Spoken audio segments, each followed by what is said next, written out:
8. Skandranon woke early and went scouting on the wing, just after dawn, despite the late hours they had all kept the night before. He was restless and found it hard to sleep with so many problems burning away at him.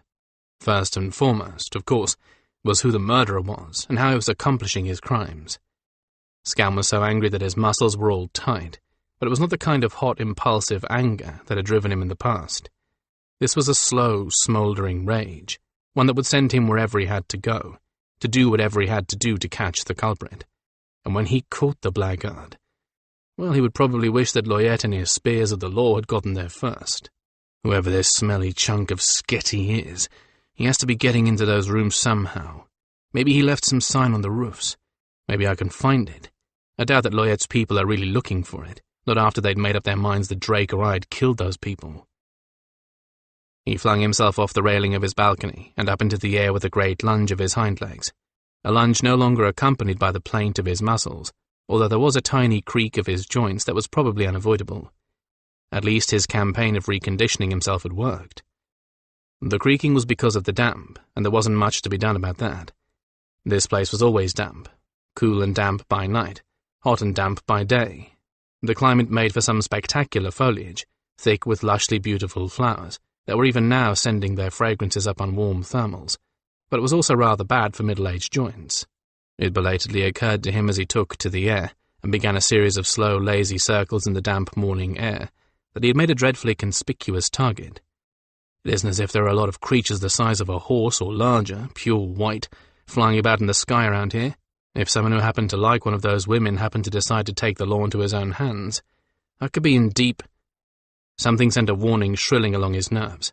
Only years of dodging the inventive weaponry used by Ma'ar's soldiers, and the fact that his fighting instincts were coming back with a vengeance, saved him at that moment. He thought later that he must have caught a hint of swift movement coming up from below, movement so subtle it didn't register consciously. His nerves just screamed a sudden alarm at him, and his side slipped in the air, violently and unpredictably altering his path. "What in... Oh, sketty!" And an arrow passed through the part of the sky where his chest had been a moment before, actually whiffling through his outermost 3 primaries on his left wing, without touching the wing itself. It was close enough that he reached out, still without thinking, to snatch it out of the sky. A foolish move, of course, although it did give him the satisfaction that his reactions were quite good enough now that he caught it. He spiraled violently away before a second arrow could follow it, scanning the ground below him for signs of the archer. There was nothing, of course. Whoever had sent off the shot wasn't willing to risk a second, and he wasn't about to show himself with a bow in his hand either. The arrow was plain, quite ordinary, without owner's marks or fancy fletching. It was probably nothing more than a plain target arrow, one of 100,000 like it in this city alone. It might not even have been shot at him. Someone might have been stupid, overly exuberant, or a very bad hand with a bow. Oh yes, surely. And pigs are flying in parade formation around the sun at this moment. There was no point in pretending that this arrow had come zinging at him with any innocence involved in its flight. Someone down there on the ground did not like him. Someone in the palace wanted him perforated. Suddenly he could hardly wait for a particular barrel to arrive, with the augmented, diplomatic cause. For some reason, even by day, it was harder to hit a black target in the air than a white one. Human perception, perhaps. But this arrow carried far more implications than that. For someone among the highly to bypass law, custom, and protocol, and go shooting at Skandranon personally, meant that the situation had eroded to a very dangerous point indeed. These people simply did not do that. They were so law-abiding that it was ridiculous, and neither he nor anyone else had taken that possibility into their considerations last night. It might be a lot more dangerous to be the chief suspect of all these killings now than they had thought. That put Amberdrake in a very precarious position. I think I'd better talk to Drake. Quickly. Besides, the sky is not a healthy place to be at the moment. Mere heartbeats later, he was back-winging to a landing on Amberdrake's balcony, and Amberdrake, much to his surprise, was pushing his way through the curtains to meet his early morning visitor. The Kester-chan looked as if he hadn't gotten a lot of sleep either. His eyes were red and a little swollen, with a hint of dark circles beneath them. His long hair was tangled, and the loose robe of rich, multicolored silk was something he had clearly just pulled on when he heard Scan's wings outside his bedroom. It's a good thing that Winterheart sleeps as deeply as she does, or I'd be in trouble. She hates being wakened too early. At least Drake will put up with it. He made one of the better landings of the last several months, at least touching down gracefully and sending Amberdrake's hair whipping around his face with the wind from his wings. "Drake, we have more trouble," he said shortly, as Amberdrake looked up at him, with one hand absently rubbing his temple, a sure sign the Kestra-chan had a headache. "Well, there were a lot of headaches in the palace this morning. Look." He held out the arrow, and Amberdrake took it. "Someone thinks foreigners make great targets, especially flying foreigners. That could change, though. Walking targets in silk robes might be next on the target range." Amberdrake chewed his lip thoughtfully, his brows knitted with worry. "Meant to warn, or to strike?" he asked, coming straight to the point. "To strike, unless they were counting on my being able to dodge it," Skan told him bluntly. "The thing is, you don't get out of the way as well as I do, especially if you're on a balcony or in a corridor. We might want to rethink this plan of ours. Winterheart isn't going to be very happy with me if you end up full of holes." "You're not a warrior hero, Drake," he thought silently, willing the Kestra-chan to be sensible. "You were never meant to be on the front lines. You don't have to do this if you don't want to.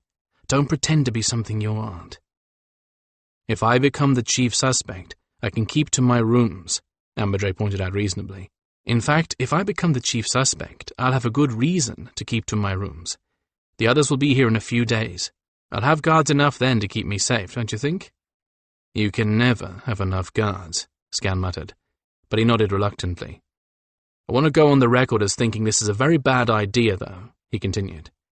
"You aren't and never were a fighter, no matter what most of the Caladyne are.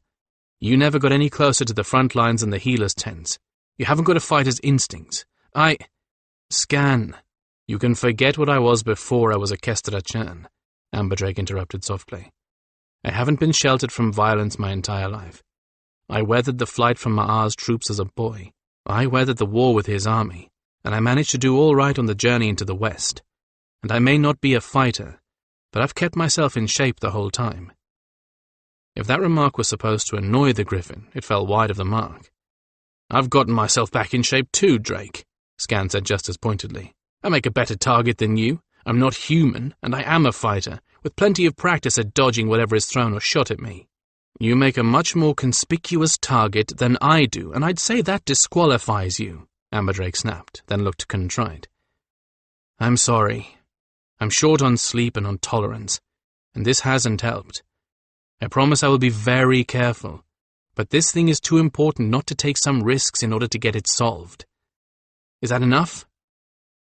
Skan closed his eyes for a moment, trying to quell the sick feeling he had in the pit of his stomach when he thought of pulling that same arrow in his talon out of Amberdrake. Odd. I was always the one who went charging off into danger, and it never bothered me like this. But put Drake on the line of fire. The sick feeling rose to his crop, and he fought the nausea down. Is this how my friends felt about me? I can't stand the idea of him being in danger. I not only want to protect him, I want to keep him out of it. Yet wasn't it Amberdrake's right to decide what he did, what he volunteered for? I certainly didn't need anyone telling me what to do with my life, and I'd have resented anything Drake did to protect me. And he's right, damn him. These murders are going to wreck everything with the Hylie, and may send us into a war neither side can win if we can't solve them. "If you aren't careful," Skan said savagely through a clenched beak, "what this enemy of ours does to you will be nothing compared to what I'll do to you if you get hurt." "Fair enough." Amberdrake ran a hand through his long, tangled hair, and smiled wanly up at Skan, who glowered down at him. "As long as I'm awake, why don't you tell me everything you said to the people back home, and what they said to you?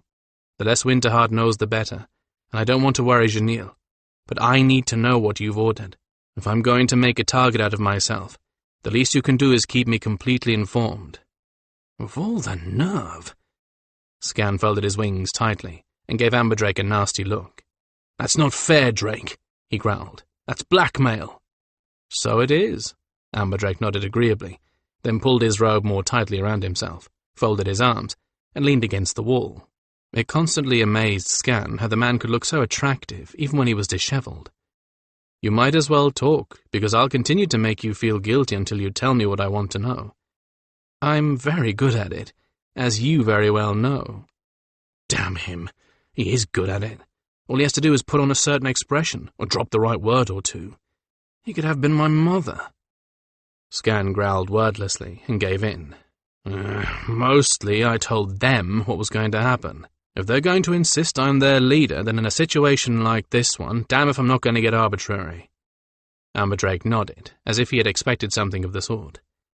And who were they? You mentioned Judith. Who else was in on the conversation?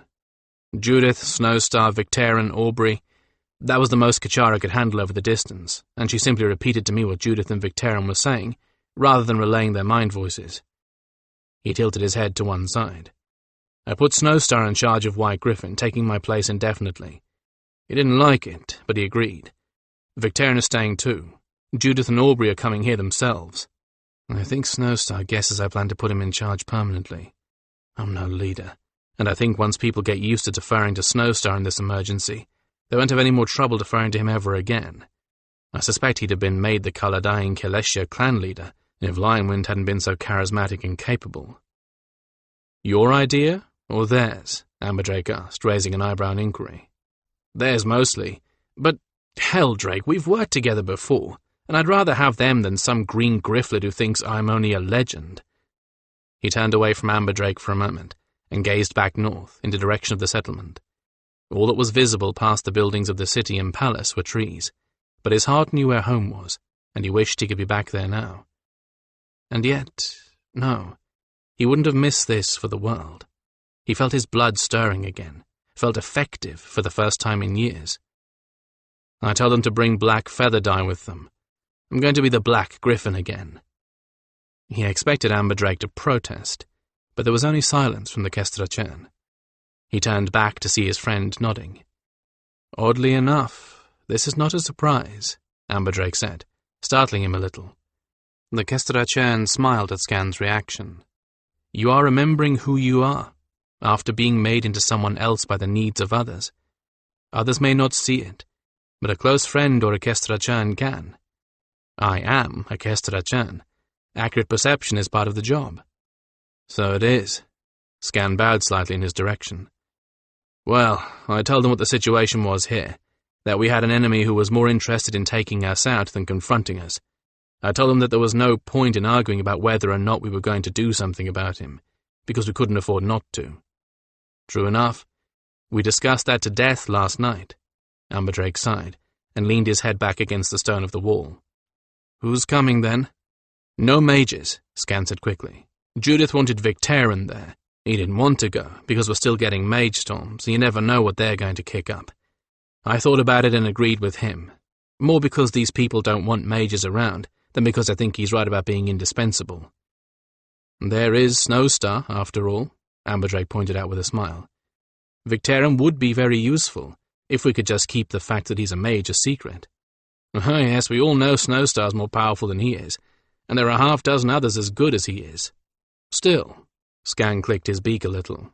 On more reflection, I would still want him in place in White Gryphon. He does have a knack for handling situations no one else has ever seen or heard of before. So he stays. The main thing I told them, though, was that I had to get to the heart of this mess, or I might not have a settlement to come back to. He snapped his beak. Or else, the Black Gryphon Skandranon might come back to a blackened city. That would be bad. So all I wanted on this job were experienced silvers with good sense and good judgment, which ought to let out Aubrey, but I'm sentimental, he added with a gape grin. I hope you haven't emptied White Gryphon of every competent silver there, Amberdrake protested. We can't bring an army in here either. Scan shook his head. Only ask for a couple of them who are as long in talon or tooth as we are, even if I haven't got any teeth, and a couple of youngsters who never saw fighting against Ma'ar but proved themselves since. Judith's entire contingent won't number more than 10. Enough to be useful, not so many as to be a burden or get in the way. If we have to cut our way out and run, we'd better not have too many people to keep track of. Amberdrake nodded agreement. I suppose that's all I needed to hear, then. If that's all you said and did. He squinted tiredly against the sunlight. Scan chuckled. No point in telling Amberdrake about the no questioning allowed this is orders attitude he'd taken with the folks back home. What would the point be, after all? Amberdrake would only worry about his image, and he frankly didn't care about his image at the moment. And no point telling him about Kachara either, he thought with a pang. The little Mistborn had been unhappy that her Papa Scan had been away so long, and even more unhappy when she sensed the worry in the others as Scan issued his orders. He had spent quite a bit of time mind-speaking only to her before he went to sleep. I tried to tell her that everything was fine. I tried to reassure her. He thought he'd been very convincing. But then again, it wasn't too hard to convince Kachara of much of anything. She believed him because she was Kachara, and she believed in everyone and everything. He told her of how proud he was of her, praised her for her hard work in watching all of them from such a great distance. Judith had told him about that, how Kachara had decided all on her own to keep a watchful eye on all of them, touching their surface thoughts several times a day, without them ever being aware of it. He was only grateful that purest chance had caused her to pick times when none of them had been worried about their situation. Then she had to ask me when Father Urtho was coming back, and if he was with me here. That had given him a serious wrench, although he'd managed to cover it without her noticing. So far as Kachara knew, her father was still alive somewhere, doing something vague but important. No one had ever tried to tell her anything to the contrary. The deception made her happy after all, and in a sense, that was probably just what Urtho, or Urtho's spirit, was doing. Besides, no one was entirely sure she understood what death meant, and if she didn't know, no one wanted to be the one to tell her. I had to tell her he wasn't with me, and that I didn't know when he'd be back. Sketty! I'm not altogether certain that I'm going to be back. How could I tell her that? He had tried to prepare her, if anyone could prepare simple little Kachara for such a terrible revelation, that sometimes people went away and didn't come back again. He'd meant Urtho, but, well, he could only hope and pray that it wasn't going to apply to him. Damn it! It's not going to apply to any of us. Amberdrake yawned hugely, then apologized, covering his mouth with his hand. Scan, I'm tired, and I'm going back inside. Frankly, the less I show of myself, the more people are going to talk, and that's good for us right now. So I'm going to get some sleep. The morning court can proceed without me. I wouldn't be popular there today anyway, but tell Loyette about this as soon as you can. Scan ruefully regarded the arrow in his talons. Given that the sky seemed to be more than a bit dangerous today, I probably ought to do the same, at least as far as going back inside and not doing any more flying today goes, he admitted. I wish I could have spotted the archer. I think I'm strong enough now to lift a struggling body, or a dead one. Just watch your back for me. Tell Gaston about this. Gaston already knows, said a rasping, humourless voice from inside the room, in tones of disgust. You didn't think you'd get away with me not finding out, did you? Hardly, Scan snorted. You're the emperor of all busybodies, the king of eavesdroppers. I would never even dream of having a conversation you didn't manage to overhear. I hold all my conversations assuming you'll be lurking behind a curtain or beneath a piece of furniture. Then, since he seldom got the last word in any such exchange with the Hurtasi, he took advantage of the situation and vaulted lightly over to the next balcony, his own, before Gaston could manage to form a reply. Behind him he heard Gaston giving Amberdrake a healthy piece of his mind, and chuckled with relief. Now there is one danger I'm glad to avoid. Gaston's tongue is worse than all the arrows in the Highly arsenal.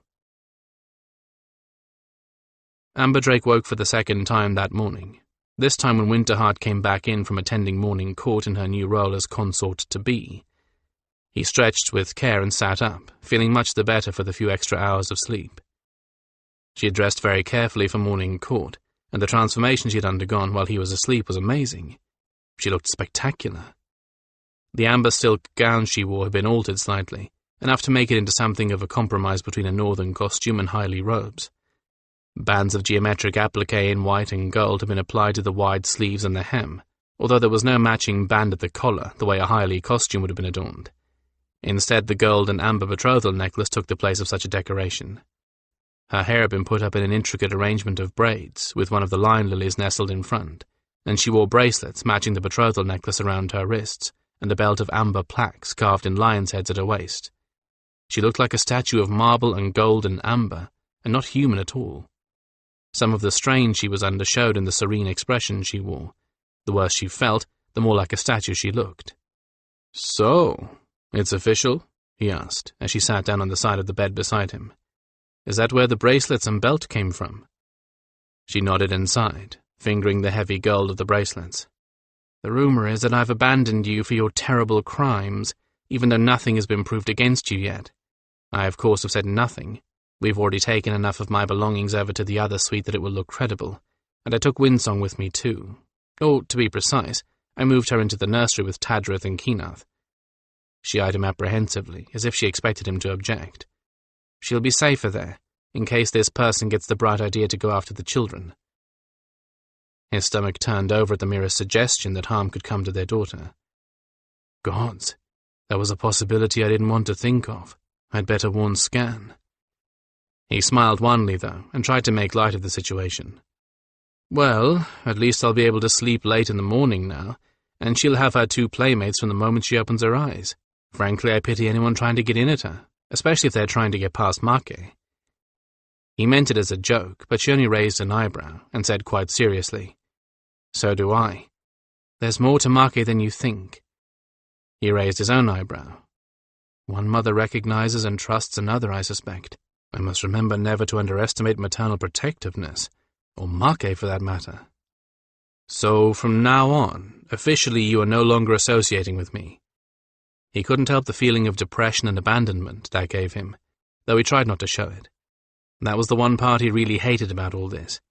He'd been alone for so very long, and then found Winterheart. He'd never thought he'd have to face an empty bed again. Now she dropped her mask of serenity. From the bereft expression in her face, she felt the same as he did about any kind of separation. That gave him a perverse kind of comfort. It made him feel better, knowing that she would be as lonely as he. It made him feel needed and valuable. Did she know that? She might. It was a good thing, though, that she was a consummate actress. He knew her, and knew without a shadow of a doubt that she would never betray how she felt in public. She'd managed a much more difficult task in her past, of completely hiding who and what she was from people who might have recognized her. And it is just as well that I am as certain of her as she is of me, or when we met in public, I would have terrible doubts. He laid his hand on hers as her eyes darkened with unspoken unhappiness. He sensed her heart growing as heavy as his own. She squared her shoulders and tried to shake her mood off with brave words, as he had known she would. It won't be forever, and at least if I have to avoid you in public, things can be the same in private. She bit her lip, and he tightened his hand on hers. In case you're curious, Charlemagne has been very sweet, attentive, and entirely brotherly. I doubt anyone else has noticed the difference, but he treats me as if I were a sacred object, and not for such profane hands as his. And you are conducting yourself as if you were not only his affianced, but had lost all faith in me. He smiled as she nodded, comforted no end as much by the fact that she knew to give him that comfort as by the words themselves. That has to be feeding right into our non-friends' plans. The more he can sow dissension in our own ranks and make us avoid each other, the more chance he has of implicating all of us in one or another of these murders. Well, the worst was over. The actual acknowledgement of the separation, the physical fact of it. He found his mind was working again, thinking of possible parameters now that the emotion was out of the way. In a curious way, he realized that he was enjoying this, despite all the danger, implicit and real, despite the artificial rift between him and his beloved. Scan might be the strategist, but he was turning out to be a more than adequate coordinator. And speaking of that, he should change the subject. Thinking of strategy and tactics would keep both of them from becoming too depressed by their personal thoughts. Scan mind-spoke with Judith and some of the others last night. Judith is coming along with 9 of the Silvers, instead of the diplomatic experts that were originally supposed to join us. She pondered that for a moment, tracing a pattern on the bed with her fingers. That's not a bad idea, but I wish we dared have some mages among them. Well, it's not possible since we don't dare offend Palisar. He's just marginally on our side at the moment, and if we had a mage, he'd probably make up his mind that we'd somehow had the mage working the killings and never mind what the truth-sayer said. At her nod, he felt a great deal of satisfaction in his reading of the third advisor. How does it feel to be the consort-to-be? She laughed, but without real humor. He'll put up with me, but only because this isn't real. He really doesn't like us very much. I think we disturb him. And I think I need a bath. Amberdrake rose and headed for the bathroom, gesturing for her to follow. That was one place where they were sure to be left undisturbed, even by the servants. I believe you are right, he said, as he slid out of his robe and lowered himself into the bath that had been prepared for him with a little shock at the feel of the cool water against his skin. The tub was sunk into the floor, and Winterheart sat next to the head of the tub to talk to him.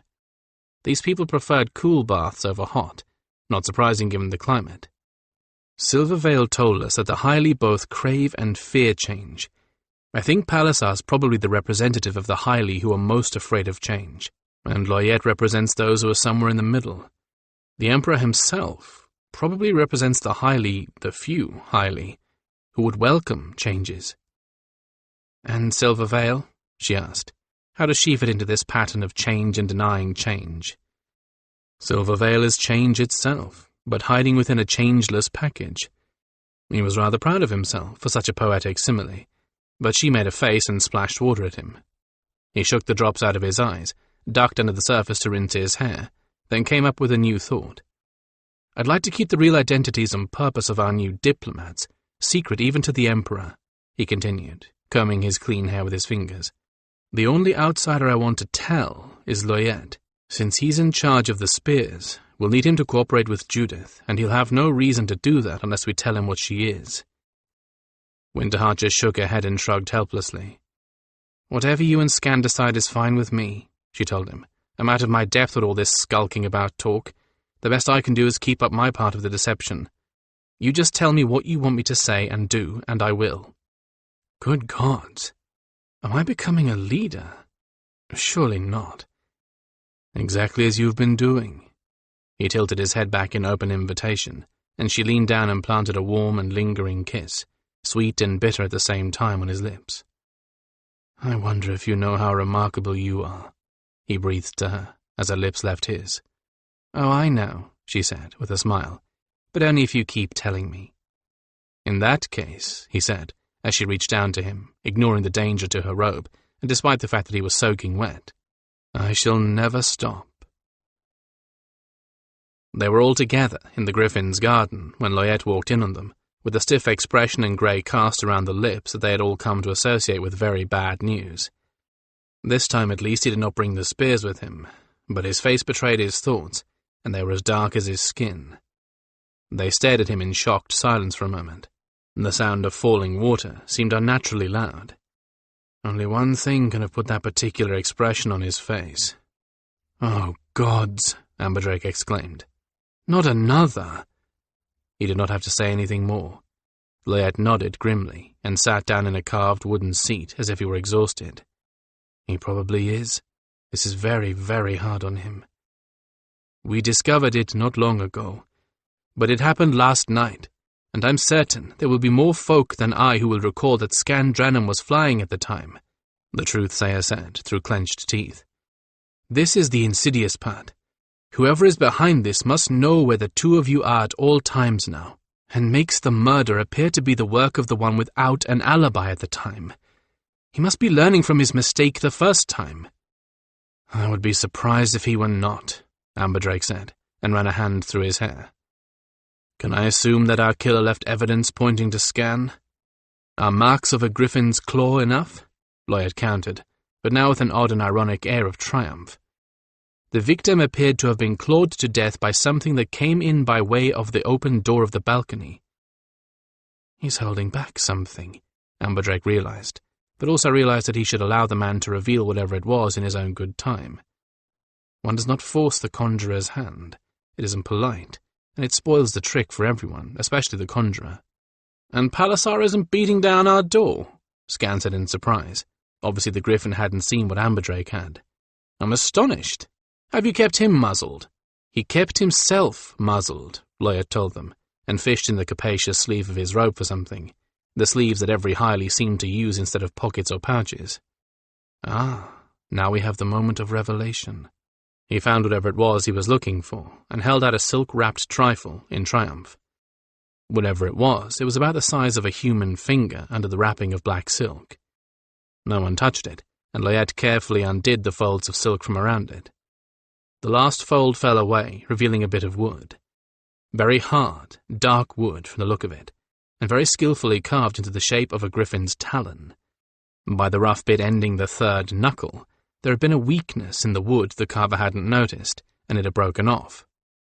"Well," Amberdrake said, picking the thing up with a bit of silk between it and his fingers, and holding it up to the light. If there were any traces of the carver's identity still on it after contact with so much blood and pain, he didn't want to muddle them by leaving his own traces. "So Pallasar is finally convinced?" Odd. Something about the carving seemed familiar, but he just couldn't place it. "He couldn't explain that away," Lloyd countered, with a grim smile. "He said temple mages on it, and so far they've found nothing, but he thinks the problem is with them and not the claw. You know how magic is these days. By evening their spells could suddenly go right again." Amberdrake put the claw back in Lloyd's hand, wrapped again in the insulating silk. "Does anyone else know?"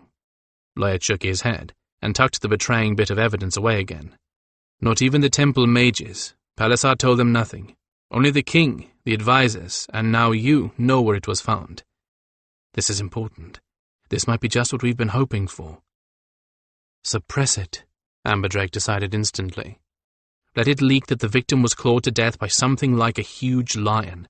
It isn't going to hurt anything at this stage if Scan goes back on the list of suspects, and if he doesn't, then a rumor just might spread that I'm a mighty mage and can call up demonic creatures to murder my enemies at a distance." He smiled grimly himself. "The latter rumor might help keep me in one piece. If people think I can call up demons, they may think twice about attacking me on their own." Lloyd nodded. Scan must have told him about the arrow at morning court. "The king is coming here to discuss this in a moment, as soon as he can free himself from his guards. Technically, he is coming to have a private moment with Winterheart." "Which is an excellent excuse for conferring with all of you," said the king from the door into the Griffin's garden. "No one will dare intrude on the Emperor and his affianced." Shalamon's baritone voice and steps were full of the vigor and energy of a man many years his junior, and he had donned robes this morning that were a complement, in their color scheme of deep brown, amber, and gold, to Winterheart's. He took a seat beside Amberdrake with the ease of a long-time friend. "We'd counted on that, Serenity," Amberdrake replied, pleased by the king's casual manner, especially around him. It said a great deal. "It tells me also that Shalamon was not exactly in love with Winterheart. He was in love, or at least desired what she represented. That's rather different from being in love with a person, and easier to get over. Evidently, Shalamon had gotten over both his desire for Winterheart and his disappointment in a remarkably short time. That is an old lesson of the Kestrachan. Often one can be in love with who they think someone is, while being blinded by their own desires. And just as often, instead of being in love with a lover, one is in love with love." "Another murder." Shalamon shook his head, grimacing, but as if he were discussing the death of a complete stranger. Perhaps he was. His court was enormous, and there was no reason to assume he knew everyone in it personally. "It is interesting that all of the victims have been rather outspoken people with both powerful and disagreeable personalities. They all had, or had at one time, considerable influence. They all had great wealth and personal power, and they all collected many enemies. And this is not the sort of thing that one wishes an ally to know, but I fear that assassination has been something of a way of life in the highly courts of the past. Not in my court, or not until this moment, but it still happens in the courts of some of the other emperors. If all the signs did not point so forcefully to you foreigners, it might have been accepted as the result of acquiring too many enemies. In the case of at least two, there is very little mourning in the gardens of the women," Lloyd said dryly, regaining some of his composure. "They were hardly popular. If the rumors were that one of their enemies had rid the world of their presence, I think this might have been little more than a matter for quiet investigation. One simply cannot have this sort of thing go on in a civilized court." Amberdrake suppressed the urge to laugh at the prim look to Lloyd's mouth as he made that last statement. Shalamon caught his eye at that moment, and the two of them exchanged a look of private amusement that flashed between them, like a signal between two mischievous small boys. "Nevertheless, because the evidence points to the foreigners, it now becomes a case of highly against the wicked outsiders," Shalamon said, as his expression sobered. "How did the last die?" "Clawed to death, it would seem, but look here." Once again Lloyd displayed his bit of carved wood. The king bent over his outstretched hand with interest, but did not offer to touch the thing. "This was found in one of the wounds. Now we have proof that someone is trying to force us to take action against the folk of White Gryphon." But I want this kept secret, Amberdrake interjected. For now, at least. Charlemagne straightened, and his mouth twitched with distaste. I do not like this idea, my friend, he said. It greatly troubles me. How can I keep you safe when the hand of every person in my court is against you? Amberdrake licked his lips and chose his words with care. We have an enemy, Serenity, he said. This enemy is very clever, very cunning. He is intelligent enough to learn from his mistakes, so we must not let him know that he has made any. At the moment, the evidence is only that the victim was clawed to death, and any number of supernatural horrors could have been called up or created, or even imported, to have done this thing. Charlemagne pondered Amberdrake's statement, as the sounds of the garden provided an ironically soothing background. But magic is no longer functioning, Lloyd protested. All men know this. Someone could have found a live macaw somewhere, Skandranon pointed out suddenly. It doesn't take much magic to coerce them. They fly, they're intelligent enough to obey orders, they've claws and fight with them, and they're absolutely vicious. If I hadn't seen that bit of wood, that's the first thing I'd have thought of. In fact, when you bring an accusation against me, that's what I'm going to claim. That Ma'ar must have had an agent with a flock of macaw lurking down here, and now he's using them to make me look like a murderer. That will sound contrived, the king replied doubtfully, shaking his head. Surely you see that. Scan shrugged, his feathers rustling. Can't be helped, and it's a good enough suggestion that some people might think about it a little before they jump to any conclusions. What I am trying to say is that it is absolutely vital that we make this enemy of ours think that everything is going well, so that he has no reason to alter his methods, Amberdrake said, bringing the discussion back to his original point. If our enemies are convinced that there are no flaws in their scheme, that we are all falling into their trap, they will have no reason to alter the way they've been working. If we make them overconfident, they may become careless and make an even bigger mistake than the one that left behind that claw, and a large enough mistake will be fatal for them. Charlemagne leaned forward to concentrate on Amberdrake's words, and he nodded, though reluctantly. My concern is this. As I pointed out, although there have been no wars of assassination within my court in my reign, the highly are inclined to such things. I do not want your blood on my hands, because relatives wanted vengeance and were not willing to wait for the spears to bring it to them. I understand, Amberdrake said, feeling Charlemagne's very real concern and anxiety for him. He was touched by it. Charlemagne had made one of those abrupt internal decisions of many men of great passion and high power. He had decided that Amberdrake was his friend in the moment that Amberdrake forgave him. It was not the first time that Amberdrake had seen such a change of heart in a man of this type, but it was always a little startling when it happened to him personally. I suggested to Scan in jest that perhaps we should encourage the rumors to spread that one of us is doing this by magic. At least people would think twice about trying to attack one of us then. There is another problem, Loyet interjected. One that we had not needed to consider until this latest killing, which points so clearly to Skandranon. We are nearing the eclipse ceremony, and we simply cannot make a public decision then on your status as allies, while there is such a spectre of guilt hovering over you. The king nodded. Now that is true. We cannot make a decision without either declaring your innocence as determined by the truth-sayer, or finding the real killer. Amberdrake shrugged. Surely it can wait a little longer than the ceremony. Oh no, Charlemagne said forcefully, and if we do not make the decision then, we cannot do so until the next ceremony. Everything must be resolved by the eclipse itself. Or, well, at the very best you will all have to remain here as virtual prisoners until we catch the real murderer, and then return to your city, and we will have to make at least a token effort at evicting you. Scan sat up straight at that. What? No one ever said anything about that. How token? He asked. Charlemagne's expression was not encouraging. Blood, spilled on both sides to satisfy honor, he said. Deaths, perhaps. Obviously I cannot now wed Winterheart to make you my allies without a declaration. That was the only way the question could have been resolved. As you would not be allies, and would be occupying our land without permission, you would have to pay for your presumption in personal currency. I'm sorry, but unless we have instituted a change, we must uphold the old ways. If I do not do this, I have no doubt that some of my courtiers will take their own private armies and do it themselves. We are not a peaceful people by nature.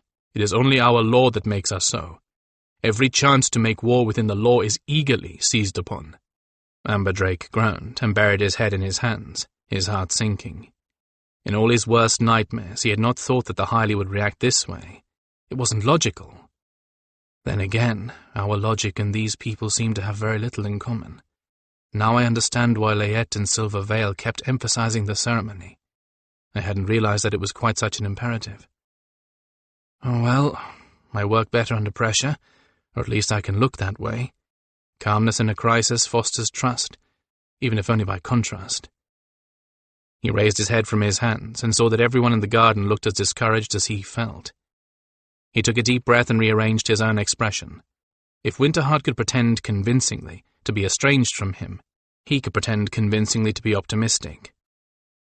"We'll worry about that after the ceremony," he said firmly. "Unless we concentrate on one thing at a time, we're bound to feel overwhelmed. Right now the thing to concentrate on is catching this fiend." Loyette's gloomy face brightened as he projected a cheer he did not feel. The king slapped his shoulders heartily, and Scan cocked his head to one side, as if he was holding back a question he decided not to ask. Like whether or not I'm still sane, or whether I know something I'm not telling all of them. Perhaps he wasn't sane, but he knew he was right in this. They had to keep their minds focused on catching the murderer, and worrying about the approaching ceremony would only distract them from that purpose. "Like any good commander, you see the heart of the matter and work from there, Amberdrake," Charlemagne said, his cheer restored. "So, let us plan our next actions, so as to bring this villain to his knees the sooner." Hadainleth leaned forward, threw the wooden claw on the kitchen fire, and chuckled as it burned. Noyuki had mentioned this morning when they all met at breakfast that his magics were coming to him with greater ease now, and perhaps that had been in an effort to compliment Hadainleth for his work in creating as much blood-borne power as he had. But the explanation might also be that enough time had passed since the last mage storm that magic power was resuming some of its old pathways, and if that was the case, the highly mages would soon be discovering that fact. While Hadainleth was no mage himself, he'd made it his job to find out as much as he could about the spells that law-keepers used to hunt down criminals. No amount of scrubbing would get blood contamination off a murder weapon, only burning would break the link between it and the last victim. So, that lovely carving must go, consigned to the flames along with every other souvenir that Hadainleth still had in his personal possession. There was that other carving, of course, but that was not his problem. If Kanshin didn't take the proper precautions, that was Kanshin's lookout. The cheerful bonfire fit in with his feeling of celebration, though, and did not invoke any kind of sense of loss. Everything was going so well. He sat back in the cook's favorite chair and watched the flames crackle merrily. The cook and all of her underlings pointedly ignored him, but he didn't mind. They weren't worth bothering about, and they were all Kanshin's slaves, so they wouldn't go running off to tell someone what he'd done. Even if they told Kanshin, the thief wouldn't care. But oh, the pure pleasure he got from hearing the latest news from the court, straight from Noyoki's own lips. Elation made him hungry. He barked an order for fruit into the air, and a slave brought sliced fruit to him directly from the shaking hands of the cook. They might pretend to ignore him, but they didn't dare ignore a direct order. And they feared him, he knew that, and he reveled in it. He stayed in the kitchen making the slaves nervous and eating fruit until the last of the contaminated objects had been reduced to nothing but ashes in the heat of the bake oven. Then he stood up and left, overturning the cook's chair with his foot and scattering rinds and cores carelessly before he walked off. That would teach them not to ignore him. But the morning's news was too good for a little insubordination to ruin his mood. He strolled back to his rooms, whistling a little, as he contemplated the results of his own genius. Amberdrake was in the deepest disgrace, of course, and rumour held he was under house arrest. Now most people believed that Amberdrake and Skandranon, between them, had contrived the murders of their most outspoken foes in the court, even though the evidence linking them to the deaths was tenuous at best. So Amberdrake is suffering because he is a murder suspect, and suffering twice because his dear Gryphon friend is as much a suspect as he is. He may even be suffering 3 times over, thinking that the stupid beast might have decided to do away with some of their opponents in a more direct fashion than simply arguing them down. He giggled, for that in itself was a sheer delight.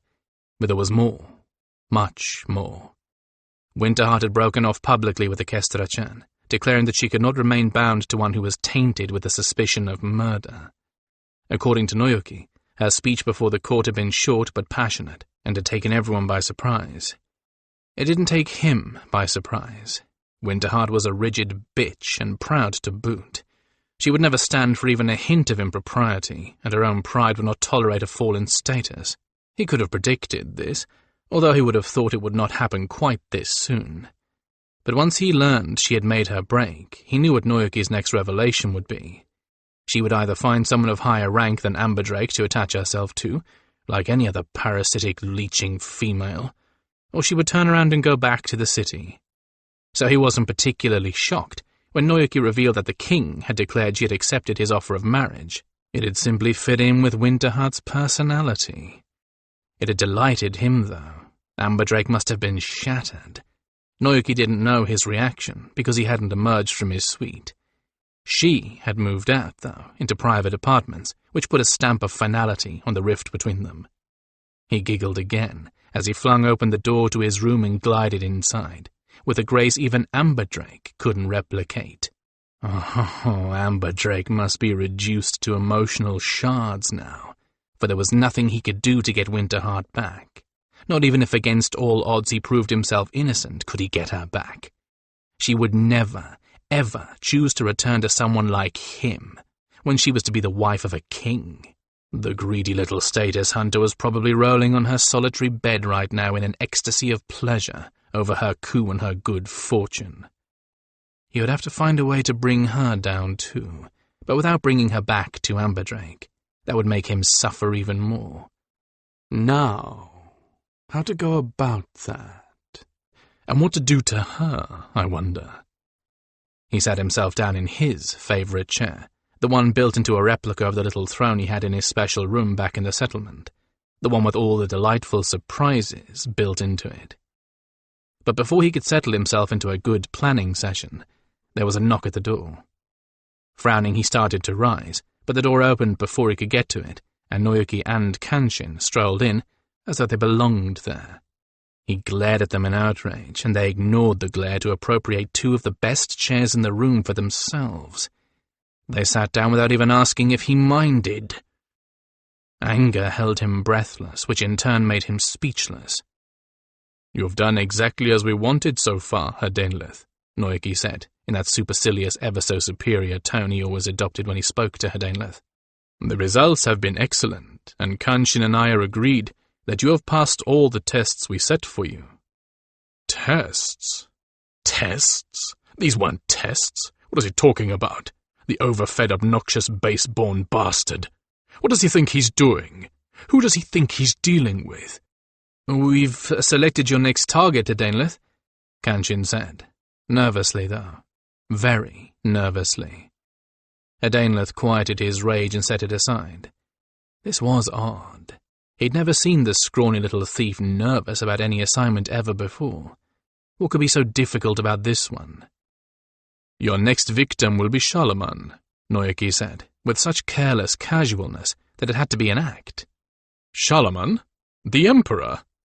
Hadainlith was incredulous, and even angrier than before. He jumped to his feet and faced them both with his fist clenched at his side. "What have you been drinking? You know I won't handle a man. I've no interest in them." He felt his face flush with fury and outrage. Just who did these two think they were? He told them he wouldn't target males. Not for that, anyway. There was only one man he'd ever be willing to kill, and only after he'd made Amberdrake suffer a great deal more than he had so far. It would take years, decades to inflict all the misery he'd planned on Amberdrake's soul.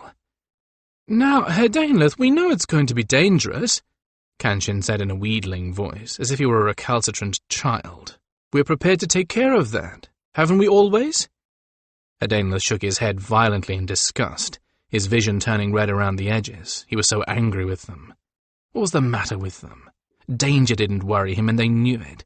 Danger was only a spice. "I am not targeting a male," he spat. "I told you that before, and I'm not changing my mind just because you think you have a way to kill the Emperor and get away with it." "Well, if you're afraid," Noyoki began. Daenleth spat on the floor at his feet in a deliberate insult. Hardly. Why should I fear one fat old man? I won't take him as a target, that's all. That was our bargain. I get targets I like. He narrowed his eyes, and the red of thwarted rage suffused his entire field of vision. You're trying to cheat me. Not cheat you.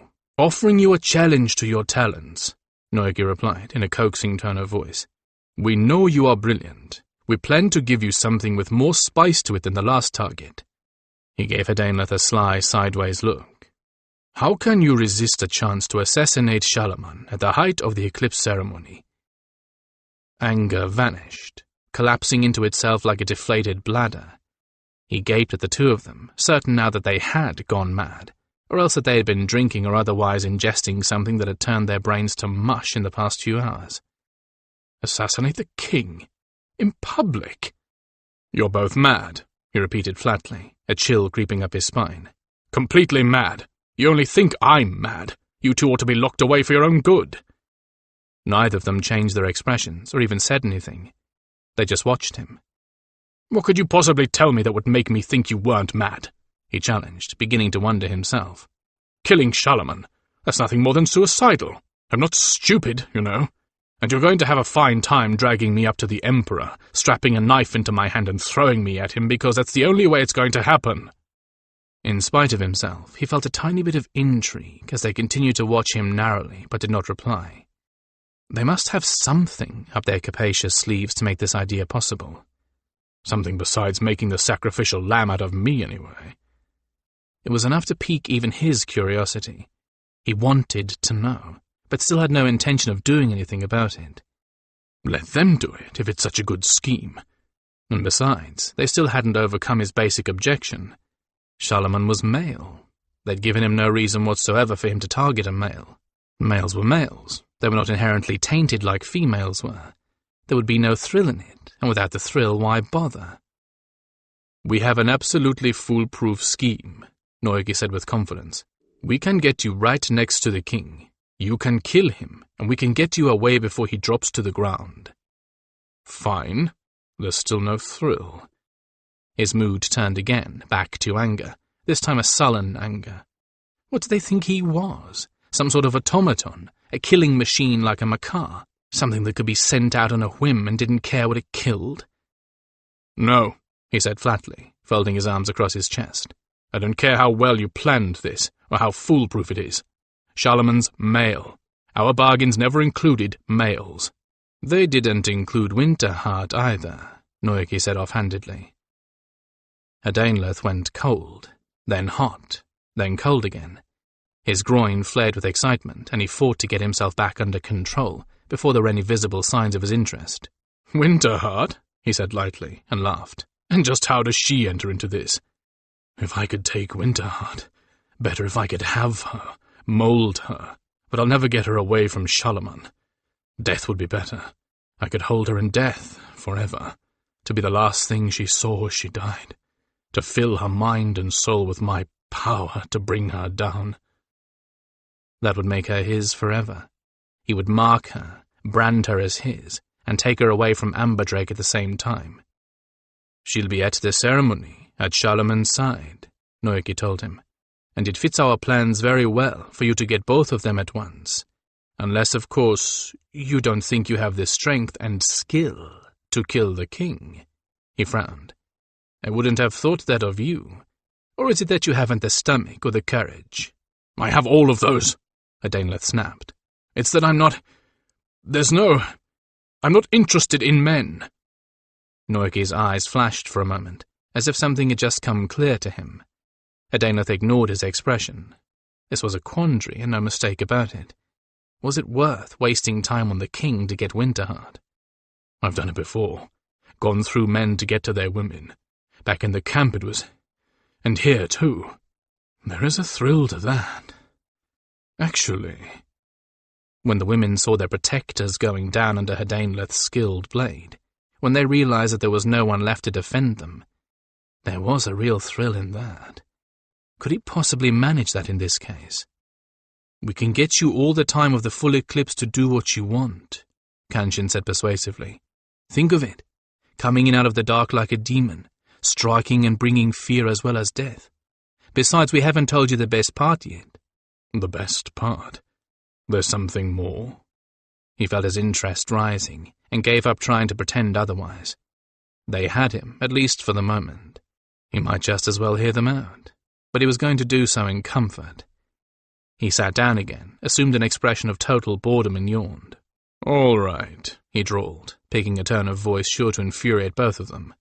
"I can't get rid of you until you're done trying to persuade me that you both aren't fit only to be locked away, so you might just as well speak your piece." But they were neither infuriated nor offended, at least not openly, and Noyaki leaned forward in his chair with an eagerness that made Daimler think of a night heron about to spear a fish. "It's very simple," he began. And before Noyaki was finished with the explanation, Daimler was giggling. This could be more fun than ever.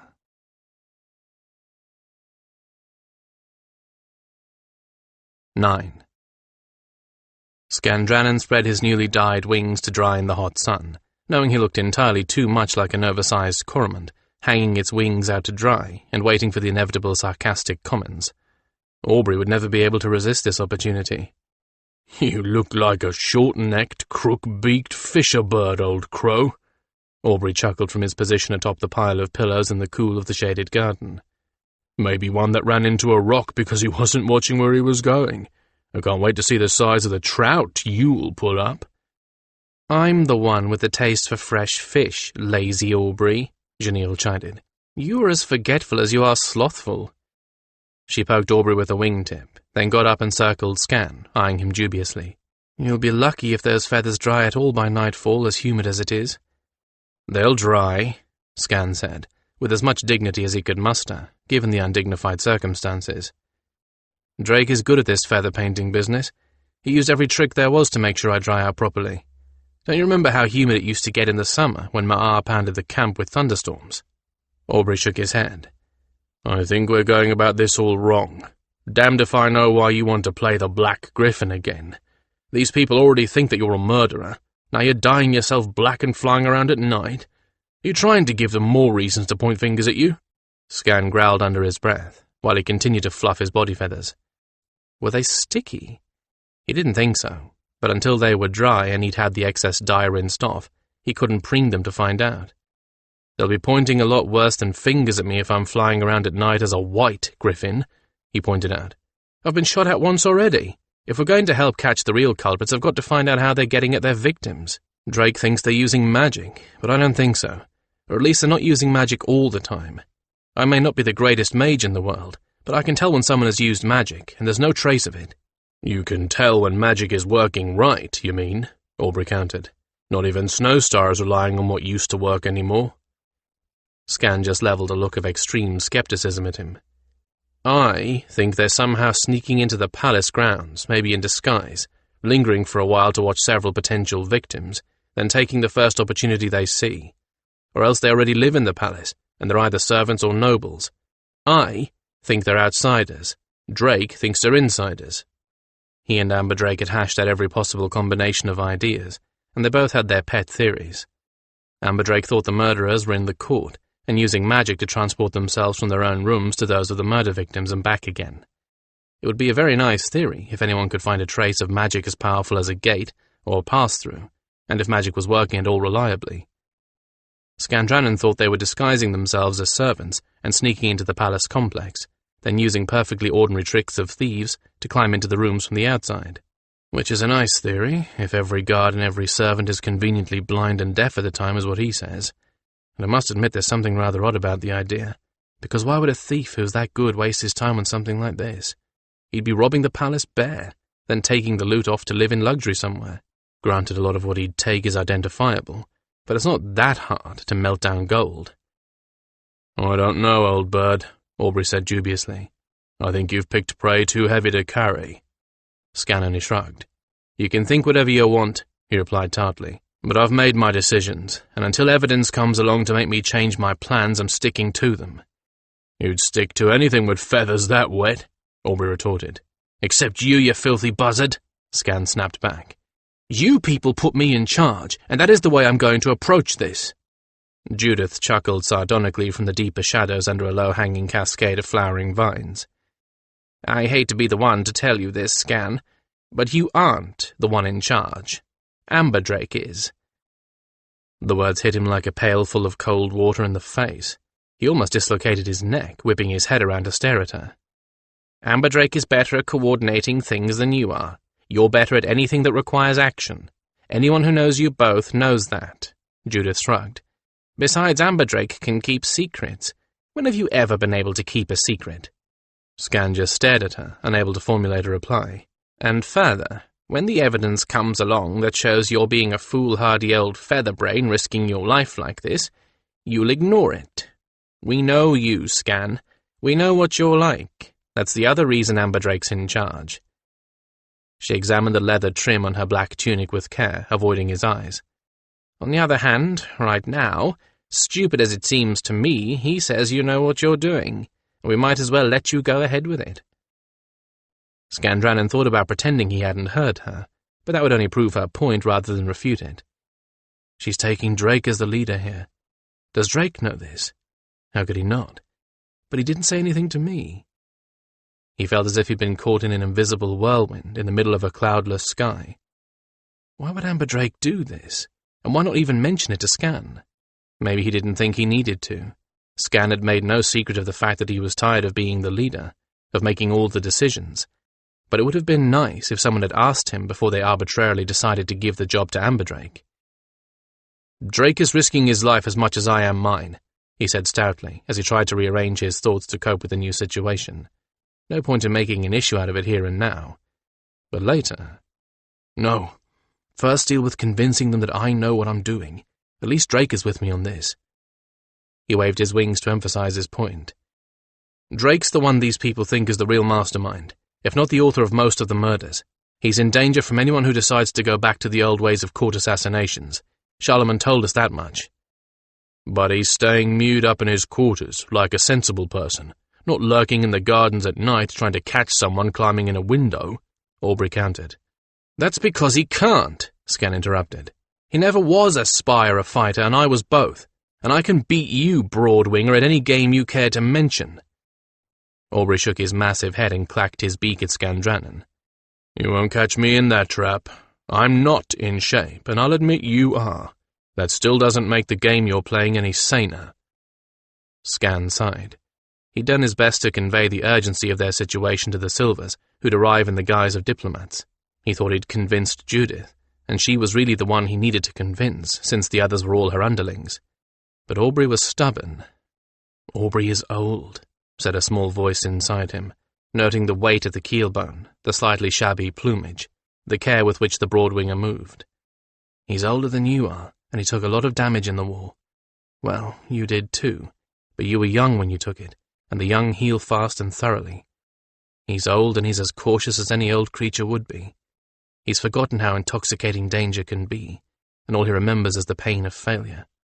Not that Scan had forgotten the pain of failure, but he wasn't willing to let his actions be dictated by it, not when the safety of all the people in White Gryphon depended on it. To his way of thinking, token warfare all too often became real warfare. If Charlemagne's casual description of the restless nature of his young fighters was at all accurate, Scan didn't think that a token effort to displace the settlement would remain that way for long. The first time a Highley was hurt or killed in their token siege, all the rules would change. Charlemagne would be far away, and commanders with a grudge to repay would be on the site. Just remember the old soldier's rule, Scan, Judith said from her couch among the shadows. Battle plans seldom survive past the first engagement with the enemy. Be flexible and be prepared to change your mind and your plans. She was right, and Scan knew it, and she knew that he knew. He didn't have to like it. Who knows, he said instead. It may turn out that it's so important that I fly night patrols that you die Aubrey and send him out too. Not if I can help it, Aubrey growled. One crook-beaked fisher bird is enough. Scan flexed his wings, testing the feathers for lack of anything better to do. Who decided that Drake was in charge? Judith? Drake himself? Both of them together? Amberdrake had been one of the most expert feather painters in the whole of Urtho's contingent, and he had learned a lot about feather dyes in that much different time. He had sworn to Skan that he could take the barrel of black dye the others had brought, thin it with certain chemicals, and produce something that would dry quickly and without stickiness in the oppressive humidity of this place. It would also have the possibly beneficial side effect of coming out glossy. Well, no use trying to deny to yourself that you're hurt, Skan. Now be reasonable. Does it matter who's in charge? Objectively, it probably didn't. Skan would do whatever he thought was best, and both Amberdrake and Judith probably knew that. Objectively, it was actually better for everyone if Skan didn't have to worry about coordinating plans and keeping everyone informed while he was flying clandestine missions. But it was hard to be objective when you thought you were the Griffin King, and you walked in to find someone else sitting on your throne. Still, he was going to have to think this one through, calmly and rationally. There was no point in getting upset. I don't want to be calm and rational. I want to be upset about this. But no, I guess I'm not really upset. I guess I just have hurt feelings because nobody consulted me. Where's Drake anyway? He growled. I think evening court is about to start. Shouldn't he be there?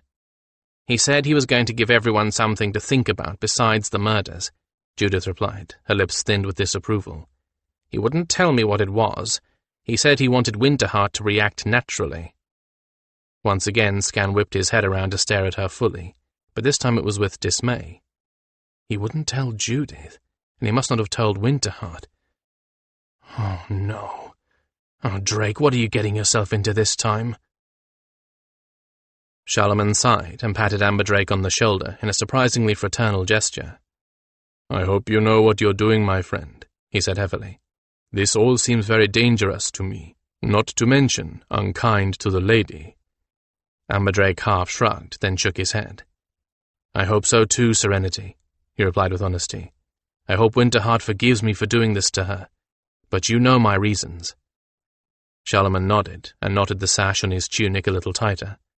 As always, he looked magnificent, an imposing figure of a man dressed immaculately, if by Amberdrake's standards rather flamboyantly, in a long tunic and loose, flowing trousers of shimmering saffron silk, decorated with heavy red, black, and gold embroidery, with a heavy gold pectoral and armbands and a motif of lions. By contrast, Amberdrake looked dreadful. This, of course, was precisely the image he wanted to have. He was an innocent man, wrongly accused of hideous crimes whose lady had abandoned him. Anyone in this situation should look dreadful. His long hair was unbound and artfully dishevelled. His robe looked as if it had been slept in and not changed for days, thanks to an extended romp with his daughter and the two Grifflets. He was unshaven, and he had altered his posture to a defeated slump. Charlemagne had been gratifyingly shocked to see him. Unfortunately, he hadn't needed to resort to cosmetics to create the dark circles under his eyes. He'd earned those naturally. I can see why you would want to give my court something to think and gossip about, besides the murders, Charlemagne said thoughtfully, as he got up to pace the confines of the tiny private audience chamber. But will this accomplish what you hope? If I'm dramatic enough, and if Winterheart responds the way I think she will, they won't be able to talk about anything else, Amberdrake told him grimly. I'm very good at creating unpleasant scenes. It comes from needing to know how to prevent them. Charlemagne accepted that without comment. I'm sure, given time, that Loyette and Palliser could arrive at something that would accomplish the same thing. His eyes, as he turned to look into Amberdrake's face, were troubled. I do not like to see Winterheart hurt. Neither do I. But I must be honest with you. I don't believe that Palliser is particularly motivated to help us, and Loyette is not very good at gauging what ordinary people are fascinated by, Amberdrake replied, with complete candour. Most of all, we don't have time. The eclipse ceremony is less than a fortnight away. Idle people want scandal and drama, which I'm about to provide in abundance. This will give the courtiers something to take their minds off the deaths of some rather unpleasant people who were fairly minor fixtures of your court. It will also give me a good reason to appear to be locked away in my suite without being under house arrest. And I think doing both those things will force our enemies to show their hands again. Charlemagne sighed, then motioned to his servant to open the door for him. This servant, like the two bodyguards who were also in on the plot, had been with the Emperor for years, and Charlemagne swore they were as trustworthy as himself. Amberdrake had to accept that. After all, one of the possibilities he and the others had discussed was that Charlemagne himself was at the heart of this mess, creating a situation in which he could declare a full war on White Gryphon, with the heartfelt blessings of everyone with any power in his kingdom. It was an outside possibility, very low on their list, but it could be the case. We have to trust someone, somewhere, or nothing is going to happen. Very well, the Emperor said. I bow to your better judgment, my friend. Thank you for warning me. Amberdrake smiled wanly as Charlemagne left, taking the servant with him. He paced the floor himself, measuring out the proper length of time as dripped by a water clock, waiting for the court to get underway and all the participants to be in place. Skan wouldn't be there. He'd ensured that fact by choosing the afternoon rest period to dye the Gryphon's feathers black again. Judith and her silvers wouldn't be there either. He'd simply told her not to attend. Her reactions had been odd, though, since the time she'd arrived. She'd held herself back from saluting him more than once. He'd seen the little twitch as she restrained the automatic impulse. Judith hadn't saluted anyone since Urtho died. Not even Skan. Does this mean she thinks I'm the real leader around here? He wasn't certain he was comfortable with that idea, but he also wasn't comfortable with the notion of Skandranon leading this group in the current circumstances. The old Skan was impulsive, quick to think but also quick to act, and likely to run off and do things without consulting anyone. Skan's old ways were coming back with a vengeance. This wasn't the best time or place for someone like that to be the leader. And aren't you acting impulsively? His conscience chided. I thought this through completely, he told it sternly, and I consulted Charlemagne. If I let anyone else in on the plan, Winterheart would have gotten word of it, and I have to have a real reaction out of her, not something feigned. Loyette's not the only truth-sayer in the place, and besides she's good at hiding emotions. She isn't very good at creating them. His conscience grumbled that he was underestimating her. Well, he might be, but it was too late now. He took a deep breath and slumped his shoulders, opened the door of the small room Charlemagne used for private appointments, and headed toward the audience chamber. If he did his work right, this would be something that the courtiers here would talk about for decades. If he did it wrong, they would still talk about it for decades, but Winterheart would rightfully never speak to him again. He waited at the edge of the crowd for the best possible moment to act. At this instant, Winterheart had no idea that she was in the same room with him, but he knew very well that both his appearance and his reputation as a killer would soon clear a path between them. That and the expectation induced by his appearance that something dramatic was going to happen. Whispered words spread through the crowd as if by magic, and as if by magic the courtiers parted along the line his eyes followed toward his lady. The gathered highly parted neatly, as if invisible guards were clearing a path for him, and as they moved back they turned to stare avidly at him. He waited. She suddenly realized by the stares and stir he created that he was standing near the door to the audience chamber, at the end of a cleared corridor that divided the courtiers into near equal groups. She turned, met his eyes, and started. Silence descended, the heavy silence that falls whenever a mob senses drama. "Oh, gods!" he shouted into the silence, clutching his robe melodramatically at his throat. "Oh, gods, it is true! I thought they were lying! I thought—" He advanced toward her, where she stood at the foot of the platform holding the Emperor's bench. Charlemagne might have been a statue. He neither stirred nor spoke. "You bitch!" he snarled. "You faithless dog! Running to lick the hand of the first man who offers you a better bone and wallow at his feet! You mongrel cur! You Perchy!" She stood, staring at him, her eyes round and shocked, her mouth open in disbelief. "Is it not enough that I'm accused of vile crimes I know nothing about?" he cried, his voice already hoarse with shouting. "Is it not enough that I am a prisoner without a trial? Is it not enough that you lose faith in me? But to run to fawn at the feet of him, to use this as an excuse to make yourself a queen. You are lower than a Perchy. At least a Perchy gives satisfaction for the money. You give nothing but hollow lies and false smiles. You feign what you cannot feel, and you don't even do it well." He went on with an extensive account of her faults, ranting graphically and at length about her failures as a lover. Finally she reddened, lost the look of utter shock, and he knew he was about to get as good as he had just given. She was a lady, but she had worked in an army. She had worked among soldiers who saw no reason to temper their language around her, and she had tended griffins, who were the earthiest creatures he knew. She was absolutely outraged and not thinking at all she wanted to do was strike back. By the time she was well wound up and in full voice, if he'd had a reputation left, it would have been in shreds. He got caught up in her hysteria, which fed back to her, and only made the performance better. They railed at each other like a pair of gutter whores, and for several agonizing moments he was afraid that he had done his work too well. She wasn't holding back, and she sounded as if she meant it all. Then, just as his voice began to hold the intimation of real heartache, he caught a familiar sparkle in her eyes. Relief nearly made him faint, which certainly would have been a dramatic ending to the fight, but not the one he'd intended. "End it now, before she starts laughing." "I cannot bear this!" he cried, pulling out the knife he'd concealed in the breast of his robe. He raised it over his head, making the motion vague enough that it was open to interpretation, whether he was going to kill himself or her. It didn't matter. The king's bodyguards, specifically warned by the king to watch for this particular gesture, rushed at him, seized him and the knife and bundled him out. He heard the king issuing orders over his screams to lock him in his rooms. Now, he had every reason in the world never to appear in public. As himself.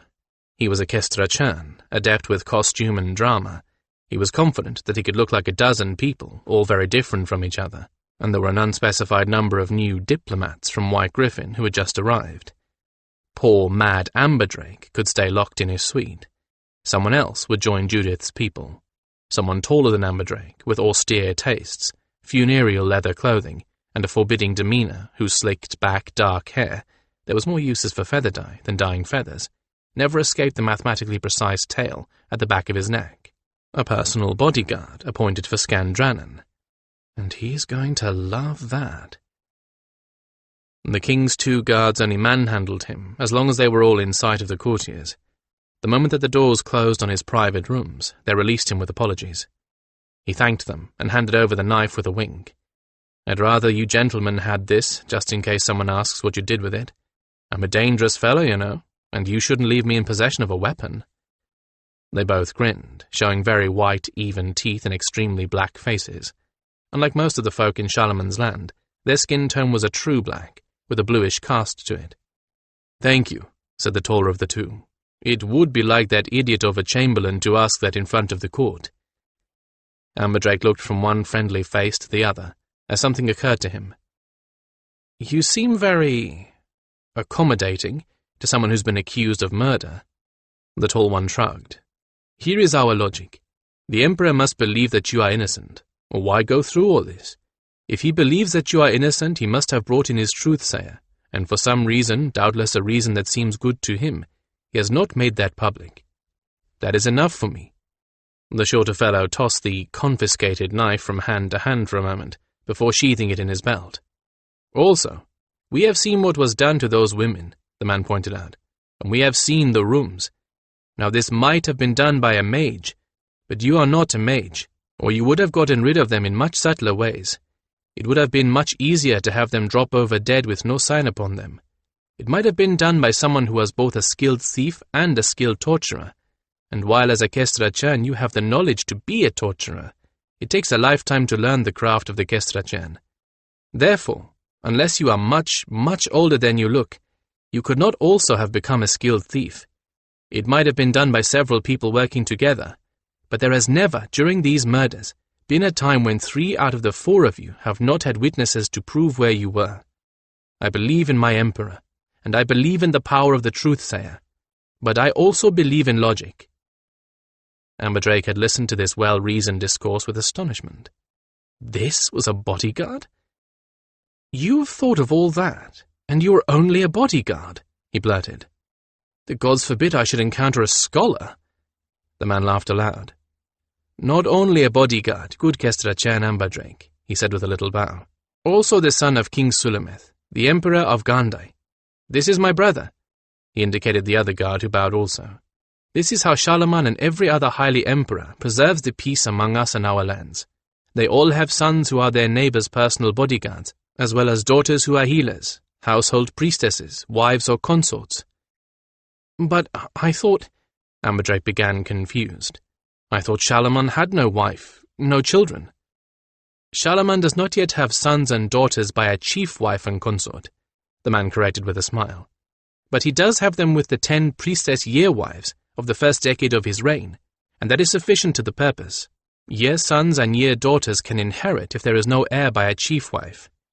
It is not wise to contemplate violence when your potential foe's sons are the men guarding your back, but this is neither the best time or place for a discussion of our customs. Now, let us leave you to your rest. Indeed. Amberdrake came back to his mission with a start. Thank you for being so civilized. The taller guard smiled again. At first, you were thought to be barbarians. We who are at Charlemagne's side are also his voices in matters that would be improper for him to speak of. All I can say is that you are not barbaric. You are civilized, only different. The time of change is upon us all, even the Emperor. Winterheart stormed into the bathing room just as he was putting the finishing touches on his disguise. You beast! You miserable dog! She said, picking up the first thing that came to hand, which fortunately was a dish of soap and not the feather dye. You bastard! She flung it at him. He ducked and it smashed against the wall. The single act of destruction seemed to run all of her rage out of her. How could you? She wailed, turning from anger to tears in a heartbeat. He froze in dismay. He thought she understood back there. How could you say those things? How could... I could say them because I didn't mean them, he cried as her distress spilled over into him. Oh, Kechara, how could you think I meant any of that? But the things about... You know I'm sensitive about... She dissolved into sobs, and he dropped everything he was holding to take her in his arms, leaving behind more shards of glass and pottery in his wake. The moment he touched her, he was overcome by the same terrible grief, and for one moment he could not shut it out. He was so used to leaving himself completely open to her, it struck him like a great wave. Close up now or you never will. It was a struggle, but he managed to close up his shields before he was overwhelmed and lost. Think of her as a client, Drake. Get her out of this. It's just hysteria and strain. She was close to laughing in the audience chamber, and that was as much hysteria as this is. Besides, she's had all this time to brood on it, and you know how she makes things worse by brooding. Maybe you knew it was just a sham, but she didn't. Not for certain, not at the time of the shock. No matter how much she trusts you, it was a shock, and she couldn't be positive in her own mind that there wasn't some truth in what you said to her. He calmed and soothed her with all the resources at his command, now very grateful that their daughter was nowhere nearby. This was the last way he'd want Windsong to see her parents, and as sensitive as she was, she might very well be affected by it all. Such small things as a child built one reaction upon another. Gentle deflection, while appearing to stay on the subject. You handled yourself well, lover. You stood in the midst of the court and spoke your mind without fear. Now no one will ever think you are hiding your true feelings. I don't see how anyone could. The breeze we feel tonight should be from their lips flapping. Finally, he had her laughing again, mostly at the absurdity of the situation, at the shocked and avid expressions he'd seen on the courtiers' faces, at the effect the outburst had invoked in the staid and mannered life of the highly court. They looked as if we'd dropped a muck pile in the middle of the floor, he chuckled. If this shocked them, I wonder what they would have thought of the tantrum some of Urtho's people used to pull in public. Oh, you've quite driven every thought of the murders out of their minds, beloved, she said as he wiped her face with a damp cloth to remove all traces of tears, then led her back into the bedroom. You've driven all thoughts of anything else out of their minds, at least for the next day or so. It was all they could talk about, and now I know who favours what faction, just by whether or not they came up to sympathise with me, or politely gloat at my situation. Gloat? He said. The ones who don't want you as consort, do you suppose? She nodded, as they both sat down on the bed. Sunset had come and gone, and the usual evening breeze had sprung up, driving the stale humidity from the room. And those very few, mostly women, who really don't believe that you're guilty and who think I'm everything you said about me for deserting you and taking the necklace. She quirked an eyebrow at him, with just the faintest hint of jealousy. You have quite a devoted following in some quarters. I wouldn't be the least bit surprised if they start showing up at your door, wanting to console you in your deep distress. Console me, he said in dismay. There are women who feel sorry for me and want to console me? That was a possibility that hadn't occurred to him, and it presented any number of unpleasant and inconvenient possibilities. Hadn't counted on that, She was smiling smugly now, and didn't bother to hide it, probably in just retribution for what he had just put her through. Oh yes, I'm sure they'll be eager to console you, personally and intimately. However, the king's physicians have said you're mad and not to be trusted without a keeper. Theoretically, he has sent one to take charge of you, so no one is getting in here unless you let him, or her, in. He heaved a sigh of relief. Trust Charlemagne to think of that. He knew his courtiers better than Amberdrake had suspected. She blinked and touched his hair as if she had only just that moment noticed it. "What's this?" she asked, startled. "You won't be able to show up in public like that." "Not as Amberdrake, but as Hawkwind, Skandranon's bodyguard. There shouldn't be a problem," he told her and laughed. "Besides, this is a carrier version of the feather dye. It washes right out again. I won't be able to swim or take a bath in public, but not everyone swims, and these people don't have public baths. I'll just hope it doesn't rain much. Come to think of it, I'd better have a hood with me." "Why do all this?" she asked. "We have enough people now. You don't need to go out in public." 3 reasons. He sat back and stretched his shoulder muscles as he spoke, easing the tension out of them. "Scan should have a bodyguard, and he won't listen to anyone but me. Granted, he doesn't often listen to me either, but at least I have a better chance of getting through to him. 2. If I'm not here and an assassin comes calling, I won't be killed, and only the assassin would know I wasn't here. So anyone who would accuse me of sneaking out would be the assassin, or have hired one. 3. No one ever pays any attention to a bodyguard, as I have just had brought home to me. I might hear or see something you and Scan don't, since you are personages, and I won't be." She nodded, and added another reason. 4. You're going crazy here cooped up in these rooms. "I hadn't wanted to mention that," he admitted. "But yes, you're right. It's very lonely here." He hadn't intended to admit that, but somehow it came out. She blinked thoughtfully and nodded. "I can see that," she began, when there was a tapping on the door to the balcony.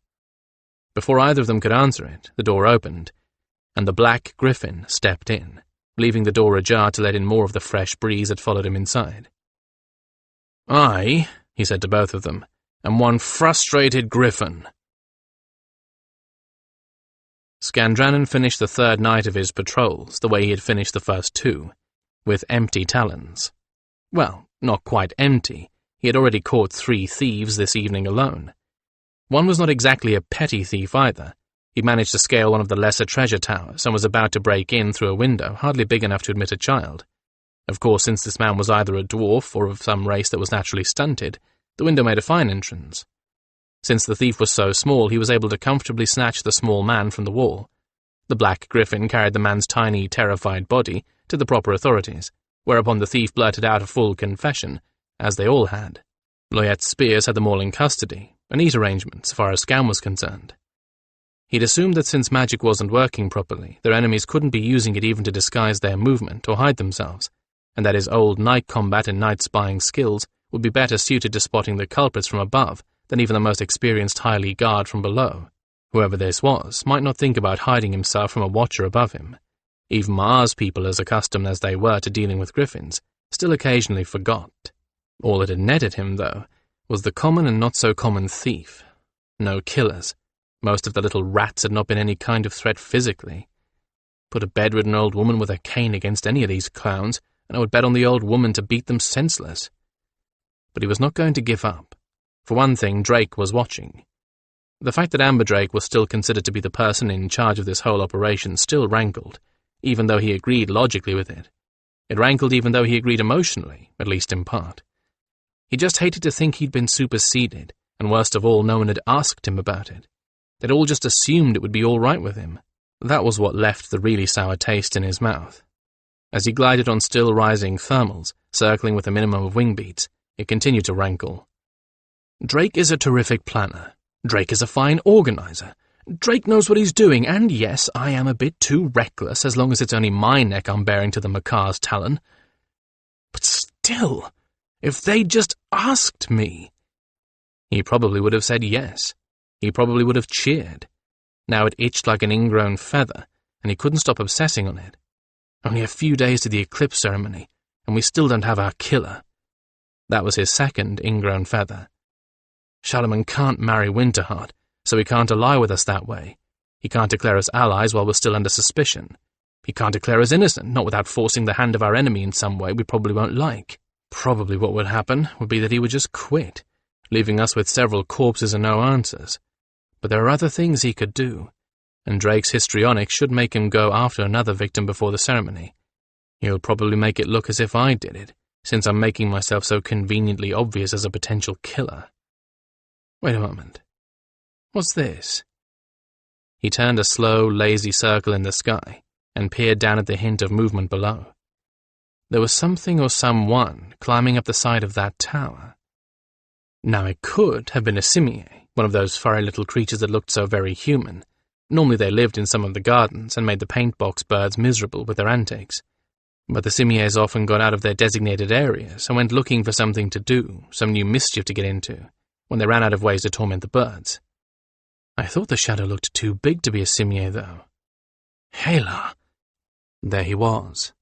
Scan spiraled down, taking care not to betray himself with the flapping of wings, and drew nearer. Silence. The man was scaling the side of the tower, which was odd, because there were a dozen better ways to get into it, all of them involving a whole lot less work. If he was just a thief, why bypass all those easier ways in? He moved with a skill that told Scan he knew exactly what he was doing. In fact, he moved in a way that put Scan's hackles up. Move a little, then freeze in a distorted pose that looked more like an odd shadow than the outline of a human. Move a little more, freezing again, this time in a different but equally distorted pose. He wasn't going straight to his goal either, but working his way back and forth along the face of the building to take advantage of all the real shadows. This has to be the one. Just as Scan thought that, the man suddenly vanished, and only by accident did Scan see the darker shape of a window inside the irregular shadow shape he had entered. Scan folded his wings and dove head first for the spot, back-winging at the last moment and thrusting out with all 4 claws to catch the sides of the window and hold him there. He clung there for just a heartbeat, long enough to see that the window was open and that it was big enough for him to enter. Then he plunged forward with a powerful thrust of his hind legs, wings folded tightly against his body, head down and 4 claws out. Where it was his last thought. He woke all at once, which argued that a spell had knocked him unconscious, rather than a blow to the head or an inhaled drug. He was, however, still quite unable to move. He was bound in a dozen ways. No matter how he strained against the bindings, he could not move even a talon length. He lay on his side, staring at a wall, with a rigid bar or board stretched all along his spine. His neck was bound to this bar, and his tail. His head was tethered to the end of it as well, and he thought that he had been bound to it several places along his chest and stomach. His wings were certainly bound. He counted 3 straps at least, and there might be more. He was muzzled, but not blindfolded or hooded. There were more bars, this time of metal, fastened to his ankles, holding all of his legs apart in a rigid pose, and rendering his talons useless. He could flex them in his legs a little, but it wasn't going to do him any good. The ends of the metal bars were against the wall and floor, and weren't going anywhere. A collar around his neck was tied to the muzzle and to the bar between his foreclaws. A soft footfall behind his back warned him that he was not alone. "Quite an artistic arrangement, don't you think?" said a voice that sounded vaguely familiar. "I thought it up myself." Scan discovered the muzzle was just large enough to permit him to speak. "Fascinating," he said flatly. "And now that you know you've got a successful arrangement for griffin trussing, would you like to let me go?" "No," said the speaker. "I like you this way. It reminds me of home." Why does he sound familiar? Who is this idiot? He's speaking our language, not highly. Could he be one of Judith's people? No. Or how would he have killed all those highly women before Judith got here? Something about that combination was teasing at the back of his mind, but he couldn't seem to put the clues together into a whole. "Haven't you recognized me yet?" The voice sounded disappointed. "Oh, this is really too bad. Either you are becoming a senile old fool, Black Gryphon, or I'm simply not notorious enough. I'm inclined to believe the former." "Which means you've outwitted a senile old fool," Scan replied instantly with a growl. "Hardly impressive." He hoped to annoy this person enough to get some useful reaction out of him, but he was again disappointed when the man giggled. "But you aren't the important one, Gryphon," the man said smugly. "You're only an annoyance that we had to get out of the way, so you couldn't interfere in our real work. We have bigger prey in mind than you." "We?" Scan asked. The man giggled again. "Oh, no. You won't catch me in that little trap. You have the most remarkable knack for escaping at the last minute, unlike those old bitches I practiced on." The voice took on a sullen quality, rather like an aural pout. "They were hardly good material. All flaws and nothing really to work on. Very disappointing, unartistic, not worth my time when it came down to it. You have some potential at least, and I am truly going to enjoy showing him what you're made of." Another giggle, and this one was definitely not sane. "Now, mind you," the man went on in a belligerent tone, "I don't usually practice my arts on males, but I'm going to make an exception in your case, just to impress Amberdrake." Skandranon lunged without thinking, succeeding only in throttling himself against the collar. As he choked, he realized how diabolically efficient his captor's bindings truly were, although they gave a little bit more than their creator had intended. Amberdrake? What's he got to do with this? The man wasn't done yet.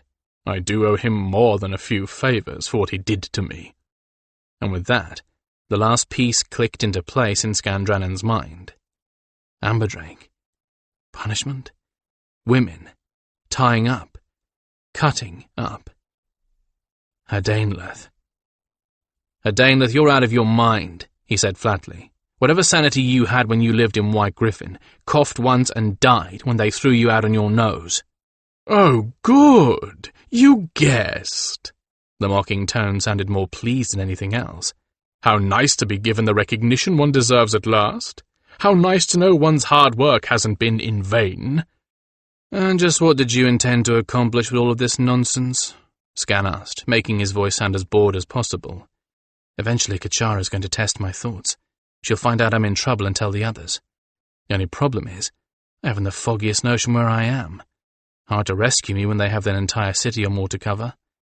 "Well, disposing of those old bats was meant to make you lot look like bad little boys and girls," Hadainleth said. "It worked, too. No one likes you anymore. Even the charming and lovely Winterheart deserted you." There was no doubt about the tone of his voice now. Gloating, and he lingered over Winterheart's name in a way that was just enough to make every feather on Scan's body stand straight on end. He practically breathed the name, Winterheart. "Oh, Kachara, I hope you're listening for me now." On the other hand, Winterheart's apparent defection from the Caladyne had fooled even Hadainleth. Would that be enough to keep her safe?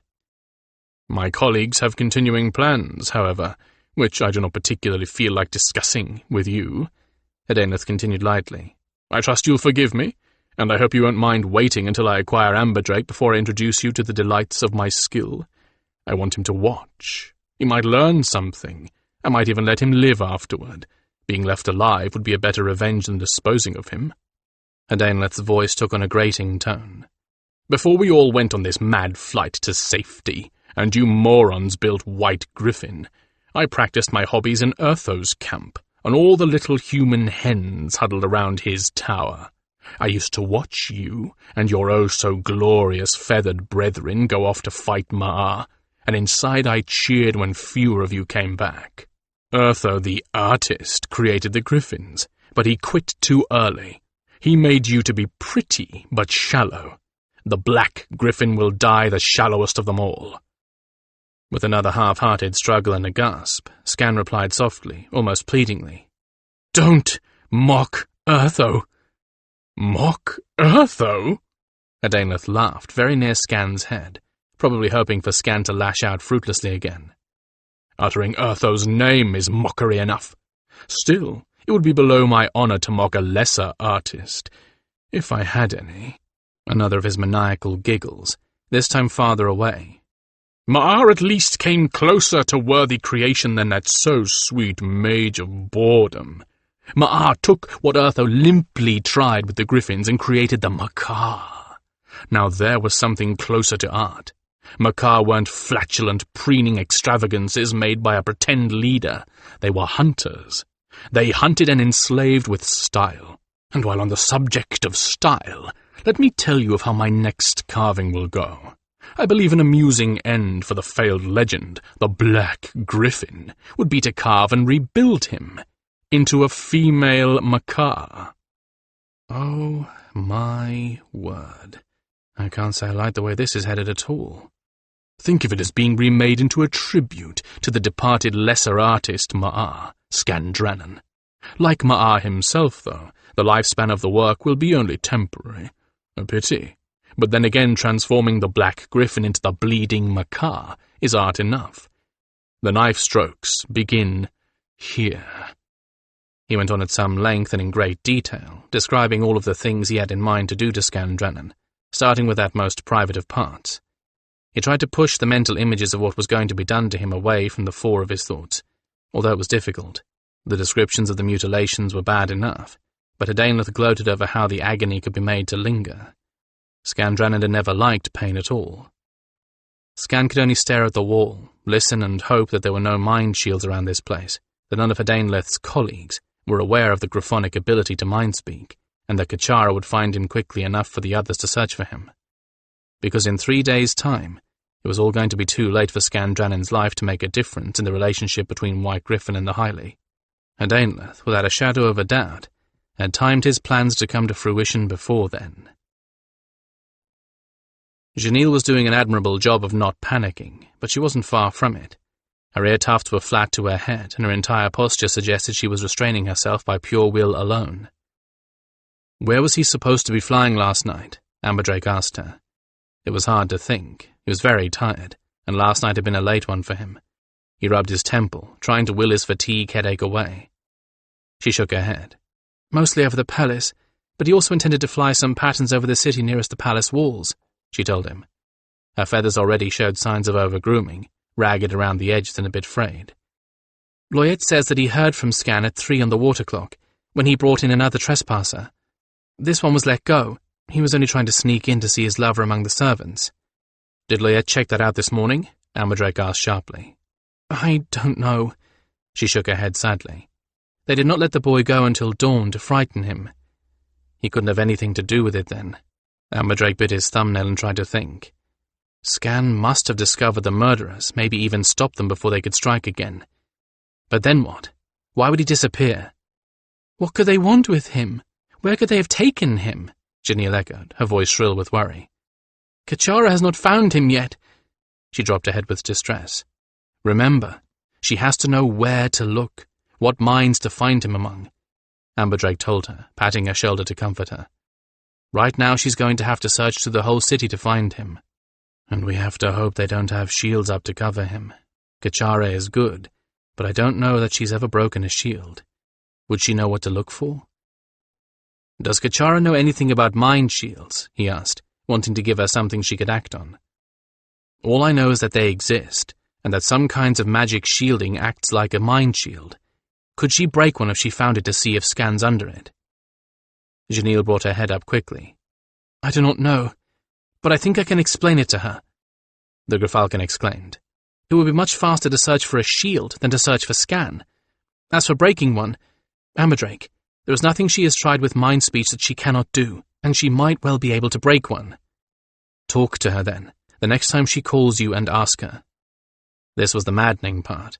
The only time people here, where Skan was presumably captive, could speak to Kachara was when the little Gryphon stopped searching long enough to talk to one of the strong mind speakers here.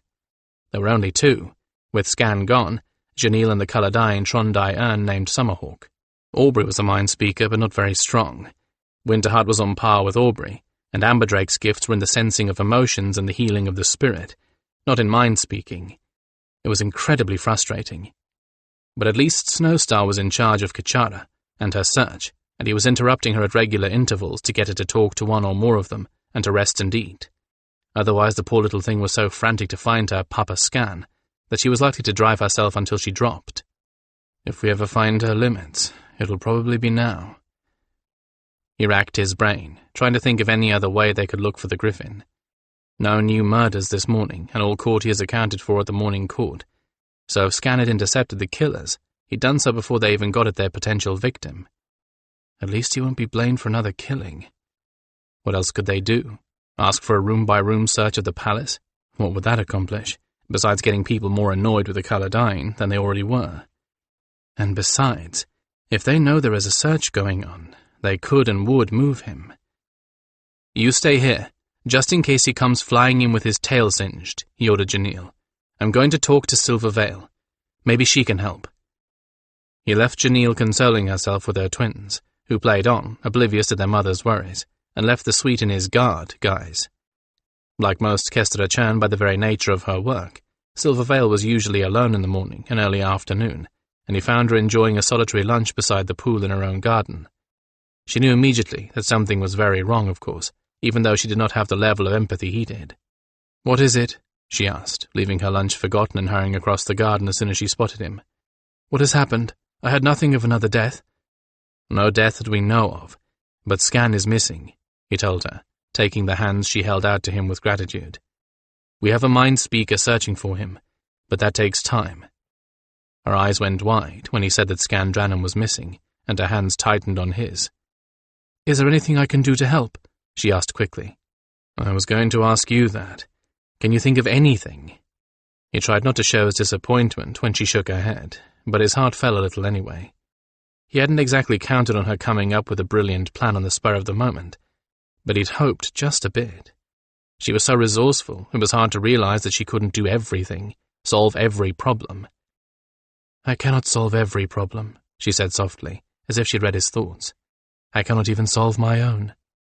Only then did he see that her eyes were red, as if she had been weeping, and that there were shadows beneath them that told him she had been spending some sleepless nights. "I can't do anything more to look for Skan," he told her quietly, drawing her back over to her seat under the trees. "Why don't you tell me about your troubles?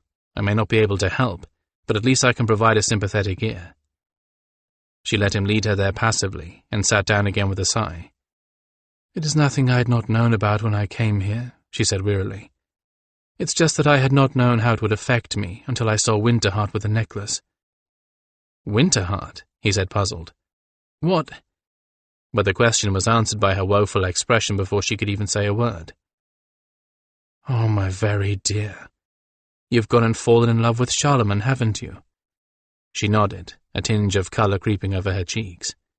"A dreadful confession for a Kestra-chan to say she has fallen in love with her chief client." "I did with mine," he objected, but she waved the objection away. "Winterheart was not the king," she pointed out, "and you were not in Highly lands. It is assumed here, among the Highly, that a true Kestra-chan is a precious thing, too precious for any one person to have to himself. Yet the king's consort obviously could not... Well, I'm caught in a double bind, you see. And it would be bad enough that you love him, but he's also in love with you, I suspect," Amberdrake hazarded. "Oh, now a great deal makes sense. That was why he thought he was in love with Winterheart. It was really a reflection of his true feelings for you." She nodded. "Your lady is very like me in many ways, and he had every reason to believe that she was accessible to him. I've not let him know of my feelings, and I suspect that custom has made him deny his. As flexible as my king is, he is surprisingly custom-bound." He let go of her hands and reached out to hold her instead. She did not resist at all, but rested her head on his chest with a sigh that conveyed more heartbreak than all the tears in the world. "I was able to manage when there was no serious contender for his affection," she said softly into his collar. "But when he offered Winterheart the necklace, oh, it hurt. It hurt. It stabbed me to the heart, and I could scarcely bear to stand there and smile and pretend to be glad. And even now, although I know it is a sham, I cannot bear to stay in the court for very long and watch her in the place of consort to be at his side." "One way or another, in 2 days it will all be over," he reminded her, with a stab of pain and fear in his own heart, as he wondered just how it would all end, with laughter and triumph, or in bloody war. "But the situation will still remain," she replied, every word an unshed tear, a whispered fragment of pain. "One day soon he must take a real consort, and I know this now, as does he. I will bear it because I must. But oh, my friend, I shall walk from that moment upon knife blades with spears in my heart until the day I die. He stroked her hair, unable to arrive at a satisfactory answer for her. I wish that I had a magic means of helping you, he said at last. If there were a Kestrachan of your skill available to take your place. Do you think— I do not know, she said, but sadly. It has never happened before that an emperor took as his consort a Kestrachan. I suspect he could order it to be so only at the eclipse ceremony. So much hinges on that damned ceremony, he thought bitterly. Even the barest hope of happiness for Silver Vale.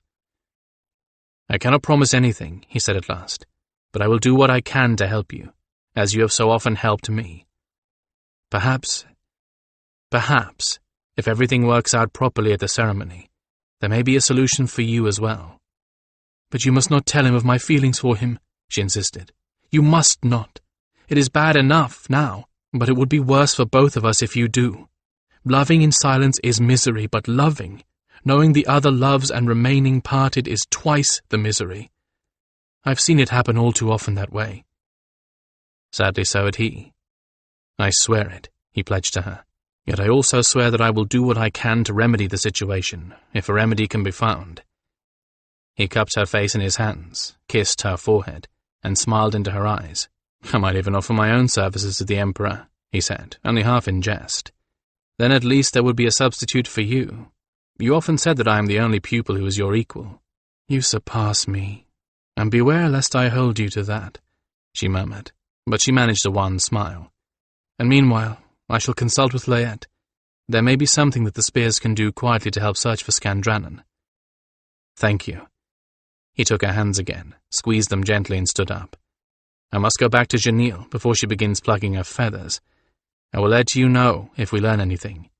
And I you. She smiled up into his face, this time with more feeling. Odd how we can forget our troubles in the troubles of others. Isn't it? He responded. She escorted him to the door of her suite herself, and let him out with another embrace. But the moment he left her presence, all the fears for Skan and for their entire precarious situation came back 100-fold. He hurried back to the Gryphon's quarters, half in hope and half in fear. Janelle was where he had left her, but her muscles were the tiniest bit less tense. I've spoken to Kachara, she announced before he could ask anything. I think she understands the concept of shields, and she's going to look for them. Snowstar is to show her one, and he will teach her how to break it if she can. He thinks that she should be able to, especially since these people do not know as much about mind shields as we. He heaved a sigh of relief. At least that was one bit of good news in all the bad. So now, we wait, she finished, with tired and worried resignation. Now we wait, he confirmed. But we also hope. After all, isn't he the Black Gryphon again? And hasn't the Black Gryphon always been able to return, no matter how harsh the odds? She nodded, and that seemed to be all the answer she needed, at least for the moment. 10. Amberdrake paced the floor of the Gryphon's suite, surrounded by the rest of the White Gryphon contingent, who were fretting and worrying, each in his own fashion. While he knotted and untied a length of satin rope, Janelle preened her feathers with exquisite care for each one, preening to the point where she was doing them damage around the edges. Judith sharpened a knife. By now, it must be the sharpest knife on the continent. The rest of her silvers were following their leader's example, including Aubrey, who sharpened his claws. And Winterheart braided, unravelled, and rebraided the fringes of her sash. It had been 2 days since Skan's disappearance, and in all that time, Kachara had not been able to contact him. What she had been able to do was to learn what long-distance mind shields tasted like, and how to break or bypass them. That had taken her a day, and Amberdrake was astonished what she had learned in so little time. He had not thought she had the mental capacity to learn anything in so short a time period, much less something fraught with so many sophisticated concepts. She had been searching for mind shields since dawn, and systematically getting past them. Most of them, predictably enough, were crude things, masking only the minds of those who were gifted and had shielded themselves against the outside world. Some had been put in place over temples or the minds of Hyli priests, which again was not surprising, given how these people felt about mind-speaking in the first place. Faithfully, she reported every shield found, and every shield broken, although Snowstar was reportedly growing worried that she was nearing the end of her strength. But time was growing short as well. The eclipse ceremony would take place beginning at dawn and ending later tomorrow. Everyone intending to take part in the ceremony, which was everyone except Janelle and Amberdrake, was supposed to meet with the Highly Priests for a special cleansing that would take until sunrise. Amberdrake was excused by dint of his insanity, and Hawkwind because he was supposed to be guarding Amberdrake. The servants were due at any moment to come and fetch them all. There was a knock at the door in the next room. Gaston went to answer it, coming back with the expected result. "They're here," he said in a toneless voice. "We'd better get going." Judith rose from her seat, and the rest stood up with her. "If we're going to have any hope of pulling our tails out of this fire, we have to play along with this," she said, for at least the 20th time. Amberdrake nodded, deciding not to answer, because as short as his temper was, he was likely to snap at her. She waited for a few moments, then taking the nod and the silence as her orders, ushered everyone else out, including Gaston. Only Marquet remained behind to watch the children. Winterheart was the last to go, casting an anxious glance back at him. He sensed that she wanted to say something, like, "Don't do anything stupid while we're gone," but wisely kept her own thoughts behind her lips. He smiled at her and mimmed a kiss. She did the same. Then they were all gone. The silence in the suite was enough to make him shake his head with a feeling that he must somehow have gone deaf. "Well?" he asked finally, just to hear something, even if it was his own voice. Janelle raised her weary head from her foreclaws. She hadn't slept in all this time, and she looked it. "She has found another shield, and she is working on it. This one tastes magical in nature." He frowned, rubbing his weary, aching eyes. That was odd. That was distinctly odd. The chief effect of every mage storm so far had been to destabilize or knock down shields, so this one would have to have been put up since the last storm, and to put up a magical shield right now would take an enormous amount of power. Why bother, especially here? Unless whoever was beneath that shield had something to hide from the priests. Like more magic. Like blood magic? He had hoped so many times, and had his hopes dashed, that he was afraid to hope this time. And yet this time all the parameters fit. All of them, and not just some of them. He waited, and Janelle waited, as the water clock dripped toward 3. Janelle suddenly jumped to her feet, uttering a cry that made his ears ring and every hair in his head stand straight up. "Drake!" she shouted, as his heart lurched into gallop. "Drake, she found him! He's alive!" Alive, but not necessarily well. According to Janelle, Scan was trussed up like a bird for the spit, had been cut on a bit, and had not eaten or drunk since his capture. With his high energy needs, he was not in very good shape at the moment, and he was light-headed with exhaustion. Getting details from a tipsy griffin through a griffin with the mind of a child to a griffin who was giddy with lack of sleep was a lesson in patience. "Little Gachara is worried about her Papa Scan. I can feel it. She hasn't yet admitted to herself that Skandranon's in trouble, but she can tell something isn't quite right. Scan's been trying to soothe her, but he isn't in very good shape, Drake." "All right. I want every single detail that she can get from him," Amberdrake said wearily. "I want her to describe everything he's hearing, smelling, and seeing. If he's anywhere in the palace complex, I might be able to identify the place. The gods know I've walked over every inch of it looking for clues." Janelle nodded, her eyes closed. "There is the smell of peppers and of night trumpet," she said slowly. "The stone of the wall is a pale yellow, and it is marble." She lapsed back into silence for a moment. "She looks in his memory, and there are fine furnishings, like the ones in our rooms."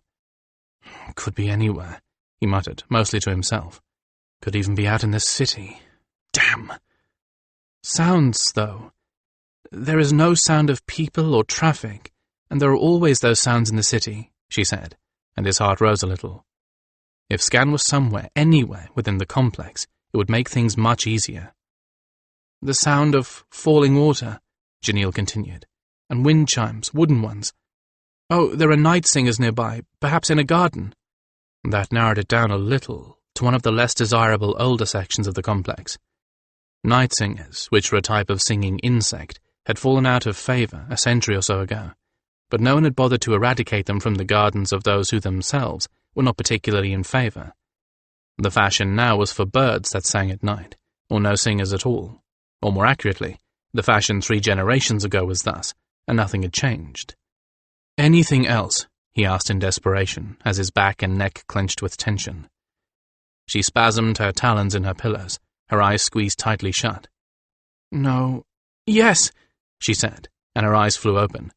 "There is a sentry, calling the hour, within hearing distance of the room."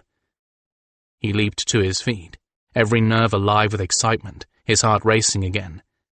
There was only one place where one could hear the hours called as sentries made their rounds, and that was near the outer walls of the huge complex, and because most people did not care to have their sleep disturbed, there was only one building near enough to the walls to hear that. "He's in the Hall of Fragrant Joy," Amberdrake said fiercely. "He has to be." He thought quickly. "Janil, try to get the priest to let you in to the others. I'll go after him now, while we still have a chance of getting to him before they really hurt him." "You?" she said incredulously. "You? You are not a fighter. How could you—" "I will not think about this, or I will not have the courage. Janil, it is a moonless night, and you know you don't fly well at night. Scan has enhanced night vision, but you don't. If you can't see to fly, you'd have to walk. That puts you on the ground where you are terribly vulnerable, and that's in the open.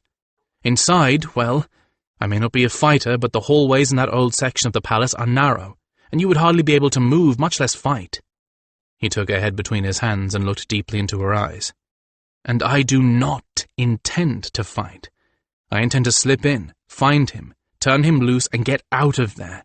If I go now, I can probably manage so that no one notices me. You couldn't be inconspicuous no matter how hard you try." She made a growling sound, but nodded in agreement. "Go get the others. Badger the priests until they let you in," he urged. "Send them after me. Now I've got to go." He was already wearing the best possible clothing for night prowling, his guise of Hawkwind, black on black. She clicked her beak in anxiety for a moment, then appeared to make up her mind, and rushed out the door. He didn't bother with the door. Perhaps he wasn't a fighter, but he hadn't been spending all these years helping to build White Gryphon without learning some rather odd skills for a Kestrachan. "I will not think about this. Only do it." He had a balcony, and it was a lot faster to get to the ground by sliding down the spiral support poles. And what was more, if their enemies were watching the door, they'd never see him leave.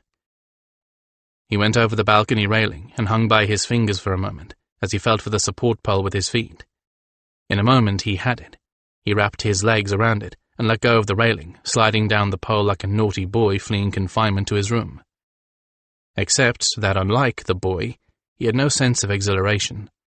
His muscles all shivered, and his heart beat double time with fear and tension. He was only too aware that he was one man, alone, and that this course was madness. A moment later, he was crouched in the shadow of the bushes at the foot of the pole, listening for the sounds of anyone else out in the garden. "I suppose I could have dropped straight down. One story isn't too far to fall. Yes, but if I'd broken an ankle, I wouldn't be able to do Scan much good now, would I?" He felt the stir of the night breeze against his skin with unnatural clarity. As far as he could tell, there wasn't anyone nearby in the grounds. That was the way it should be. Anyone of any consequence was in the various cleansing ceremonies, and only people who were excused from the ceremonies were the sick, the injured, the mad, like Amberdrake, and those whose duties forced them to work, like the guards and some of the servants, and probably less than a third of those. This was the quietest the palace had ever been. Lights were going out in every direction he looked, as servants went from room to deserted room, extinguishing them in preparation for the ceremony. In this case, the best way to be inconspicuous, if a man with a face as pale as his ever would be inconspicuous here, would be to act as if he was going somewhere on orders.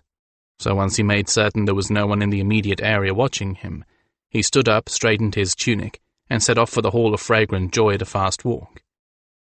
He felt as if there were hundreds of eyes on him, and the skin of his back prickled as if anticipating an arrow. He wanted to run, but that was hardly the way to remain inconspicuous. No one ran here. It simply wasn't done.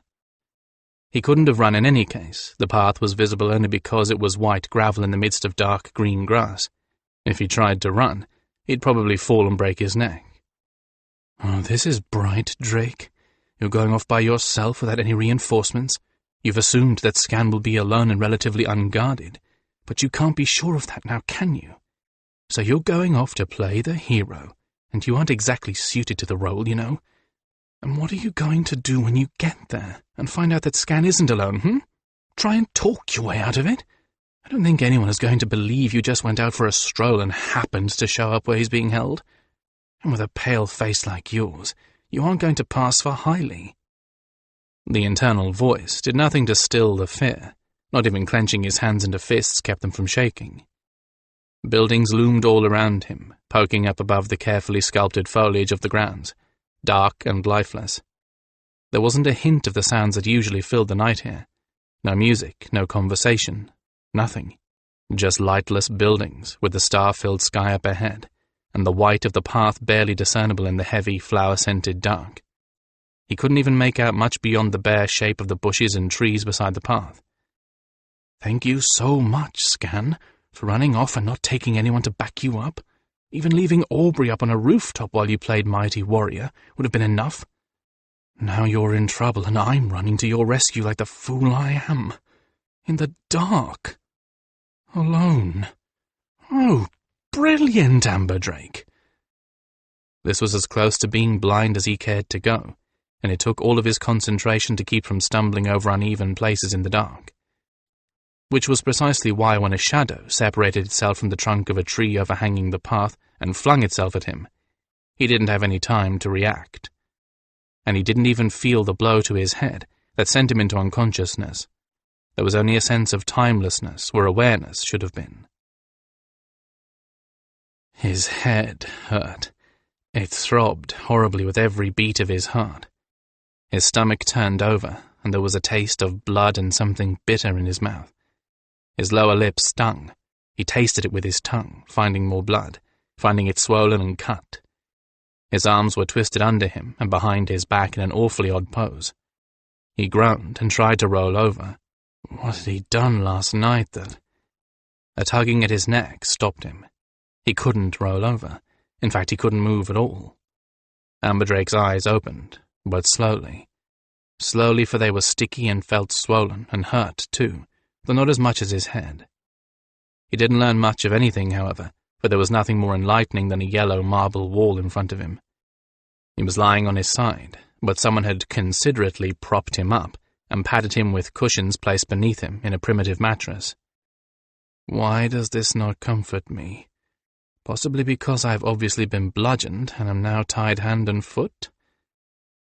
Moving even a little woke pain in his arms and neck, but also told him that much.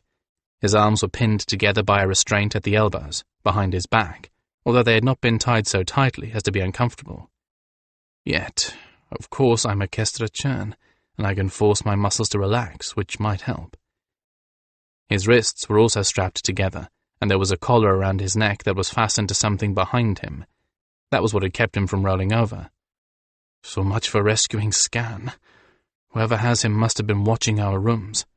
Gods, I hope they don't get Janelle. Blinding pain washed a red haze over everything for a moment. When it subsided, he continued to take inventory of his situation. Curiously, though, he began to realize that he wasn't afraid any longer. Maybe because the worst has already happened, so why be afraid? His ankles were tied together, and his knees, although he could bend both. He craned his neck a little and bent at the waist as much as the collar would allow, to get a peek at the bindings on his legs. His head throbbed, but there was enough slack in his bindings for him to think about getting himself loose. If I didn't know better... Awake? Scan rumbled. Yes, he said shortly. What time is it? Mid-morning, I think. Well, after dawn, which means the ceremony is already underway. Scan sighed gustily. Which completes this disaster as far as we're concerned. Mid-morning. Oh, Sketty. That means Janelle couldn't get the priest to let her in, or else that they let her in but wouldn't let her see the others, and started her on her own purification rites. Oh, hell, oh, bloody hell. She's the only one who knows where we are. Or I thought we'd be. But we may not even be there."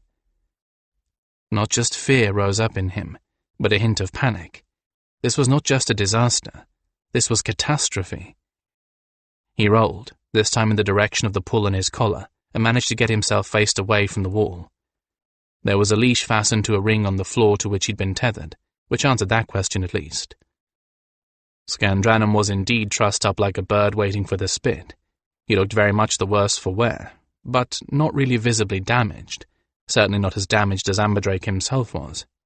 Another moment of blinding pain held him breathless for a few heartbeats. Then Amberdrake sat up, but slowly, for he had to inch his way over to the tether point of his leash before he could get the slack to sit. His head protested every move with throbs of pain, reminding him sharply of why it had been a very stupid idea to go rushing off to Scan's rescue without additional help. As if he needed reminding. "I suppose you rushed off to my rescue without any additional help, right?" Skan said with resignation. "Of course. Everyone was being prepared for the ceremony. But you're supposed to be mad and guarding yourself in the persona of Hawkwind, so you were excused as Amberdrake and Hawkwind both." "So that's where the extra Caladyne came from," said a delighted voice. "I wondered. There were 10 new bodies from White Gryphon, but 11 new bodies parading about." Amberdrake looked up at the grinning madman in the doorway, and his stomach turned over again, sending sour bile into the back of his throat. "Hadainleth," he said tonelessly, his head echoing painfully. "I won't say it's a pleasure to see you again. I suppose you've come to gloat? That's trite enough to be your style." Hadainleth strolled over to Amberdrake in a leisurely fashion, and stood just out of range of a kick, frowning down at him. "You know, Amberdrake, you should never have dyed your hair. It's not a good look for you." Amberdrake raised an eyebrow at Hadainleth, and his battered mind finally took in the lunatic's costume. He blinked, certain he was seeing things. Why would Hadainleth be wearing a copy of one of Amberdrake's formal outfits? "At least you've gotten some sense of fashion," he replied, his mind searching frantically for some guess at what the madman was about to do. His stomach lurched again and his skin crawled. He'd seen Hadainleth's handiwork. "Oh, this little thing?" Hadainleth smoothed down the beaded placket at the neck of his tunic. "It's part of the plan, you see." "Which you are going to tell us in excruciating detail," Skan moaned, as if he at least was not the slightest bit afraid of Hadainleth's plans, as if being bored was the worst of all possible tortures. "Oh, spare us, will you? Good gods, does every half-baked villain have to boast about what he's going to do before he does it? Can't you just kill us so we don't have to endure your boring speech?" Hadainleth turned to glare at the griffin, and crossed his arms angrily over his chest. "Yes, I do have to boast about it. I want you to know how and why, and the means. I want you to know everything, because there isn't anything you can do to stop it at all. And I want you to lie there, in agony, because you're both helpless." Skan groaned, but it was a groan of someone who was in dread of having to endure an after-dinner speech, not someone in fear of death. "You haven't come up with anything new, you know," he complained. "Whatever you think you've invented, some other idiot has tried before you. And Ma was better and more imaginative at gloating than you. Trust me, I know." Amberdrake clenched his muscles to keep from trembling. He knew exactly what the griffin was up to, and he feigned an equal boredom as Hadainleth turned his back to the griffin, his spine straight with indignation. "Listen to what he says. Pretend to be interested, and he'll shut up. Tell him to get lost and take his little speech elsewhere, and he'll babble like a brook." "You and all your friends are finished, Kestrachern," Hadainleth spat, turning back to Amberdrake. Amberdrake yawned stiffly, his lips split and bled a little more. "Yes," he replied indifferently. "And?" Hadainleth's face grew red with rage. "You think you're all so clever," he snarled, flecks of spittle forming at the corners of his mouth. "You think you have everything taken care of, but you hadn't planned on magic, had you? We have magic, magic that works. Blood magic from those foolish women, and a few slaves and scum we took off the streets. We have magic enough to overcome anything, Even if a mage storm came right this moment, we have power enough to push through whatever we want." "Oh, gods, that explains everything." Amberdrake went very, very cold, and struggled not to show it. That was indeed one of the things no one had counted on, that someone was using the power of blood-borne magic to push through spells that no longer worked in ordinary circumstances. He began to shake. "We have a little surprise planned for the eclipse ceremony," Adanleth continued, smiling now. "My friends here have a job they want me to do. Now, normally I wouldn't handle a job like this, but we're such good friends I thought I'd do them the favor." He raised an eyebrow archly. "Don't you want to know what it is?" "Find the mind you lost?" Scan suggested. "Or could it be the virility you misplaced?" Adanleth flushed again, and ground his teeth together with rage. Amberdrake was fascinated, despite his screaming nerves. He'd never actually seen anyone grind his teeth with rage before. It was something you could actually hear, and all this time he thought it was just a cliché. "We are going to kill the king," Adanleth got out from between his clenched jaws. "Publicly, at the height of the ceremony." He got himself back under control again, with a speed that would have been impressive if he hadn't been insane. He smiled sweetly at Amberdrake, a smile that struck the Kestra churn like a blow, and stopped even his shivering. "And as a little present to you, dear Amberdrake," he said in a caressing tone, "we're going to kill Winterheart as well." Amberdrake felt his face and body freezing into stone, along with his mind. His vision misted, and there was a roaring in his ears. Adanleth saw his reaction, and his smile widened. "My friends have more than enough power to whisk me away as soon as I finish the job," he continued with satisfaction. "Everyone will blame you, Caladine, of course. The Black Gryphon will be proclaimed a coward and traitor to his own people since he disappeared before the king's disposal. One of my friends has positioned himself to take advantage of all this, since the king hasn't yet declared an heir. He'll see to it that the rest of your contingent is rounded up and executed, and that war is declared on White Gryphon. At the end of it all, he'll be the great hero, and they'll probably demand that he take the Lion Throne before he can even claim it himself." Amberdrake closed his eyes, fighting off a faint. "Winterheart, oh gods!" He had to think, had to keep Adanleth talking so he could get the time to think. "Why should the Caladine take the blame?" he asked thickly, opening his eyes again. "The Hyli aren't fools, you know. They don't think all Outlanders look alike. You aren't going to fool them by dressing up in one of my outfits." "Oh, my very dear Amberdrake," Adanleth said with a laugh that sent chills down his spine. "My dear, dear Kestra churn. They won't see me when they see the murderer." His features blurred, and for a moment, Amberdrake wondered frantically if the blow to his head had done something to his eyes as well. But nothing else was blurring, and in a moment, Adanleth's face sharpened into focus again. Except that now, it wasn't Adanleth's face. It was a face Amberdrake knew only too well, for he looked at it in mirrors several times every day. It was the face that Winterheart knew as her own beloved's. "You see," said Adanleth, "these people so abhor magic that they'll never dream someone might wear an illusion. That is the gift I have given these people, my originality. They would never have thought of this. They won't see me when they see a Caladine murdering their king and his consort-to-be. They'll see you." He laughed, or rather giggled, a high-pitched whining sound that set Amberdrake even further on edge. "I'd have banished him for that laugh alone," he thought irrelevantly. "And the last thing, the very last thing that your dear faithless lady will see," Adanleth continued gleefully, "is her former lover, gutting her with a smile on his face. No one will doubt that you are completely capable of killing her and her betrothed. You made that perfectly clear with your dramatic scene in front of the entire court."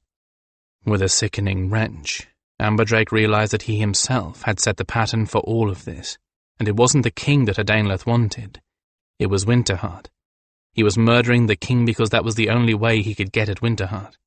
"She should have been mine," Adanleth said softly, as if he didn't realize that he was speaking aloud. Amberdrake sensed the depth of obsession there, and shuddered. How long had Adanleth been like this?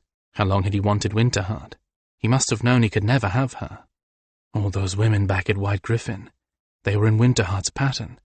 Lean, elegant, strong-willed until he broke their will. Why didn't I see that before? If I cannot have her for my own, then I shall make sure no one else has a chance to carve her into another image, Adanleth whispered, confirming what Amberdrake had been thinking. Then he shook himself and looked down at Amberdrake again with that odd, foam-flecked smile. A gut stroke, I think, he said meditatively. In at the navel, to the left and up. She will linger, quite agonizingly, but not enough for a healer to get to her in time to save her. Treasure that image in your mind, Amberdrake. Hold it until I come back. Then Skandranon and I will play some charming little games, until I decide whether I'm going to teach you some of my arts, or let you go. Let me go, Amberdrake said, blinking stupidly, struggling against the multiple blows to his soul. Of course, Adanleth giggled again. Why not? No one would ever believe you, and it would be such a major help to my friends if they were the ones to capture you and bring you to justice. I understand that highly executions are terribly entertaining. As Amberdrake stared at him, Adanleth raised his right hand and wiggled the fingers at him in a childish gesture of leave-taking. Fair, but not well, dear Amberdrake. Amberdrake expected him to walk out of the room in a normal fashion, but evidently that was not dramatic enough for him. He pirouetted in place, stepped to one side, and vanished. Kachara has all of this, Skan said hoarsely as soon as he disappeared. That's why I wasn't talking much. She's relaying it to the others now. Which was, of course, one thing that Adanleth hadn't counted on. The problem is that everyone except Winterheart is too far back in the crowd to do any good, Skan continued desperately.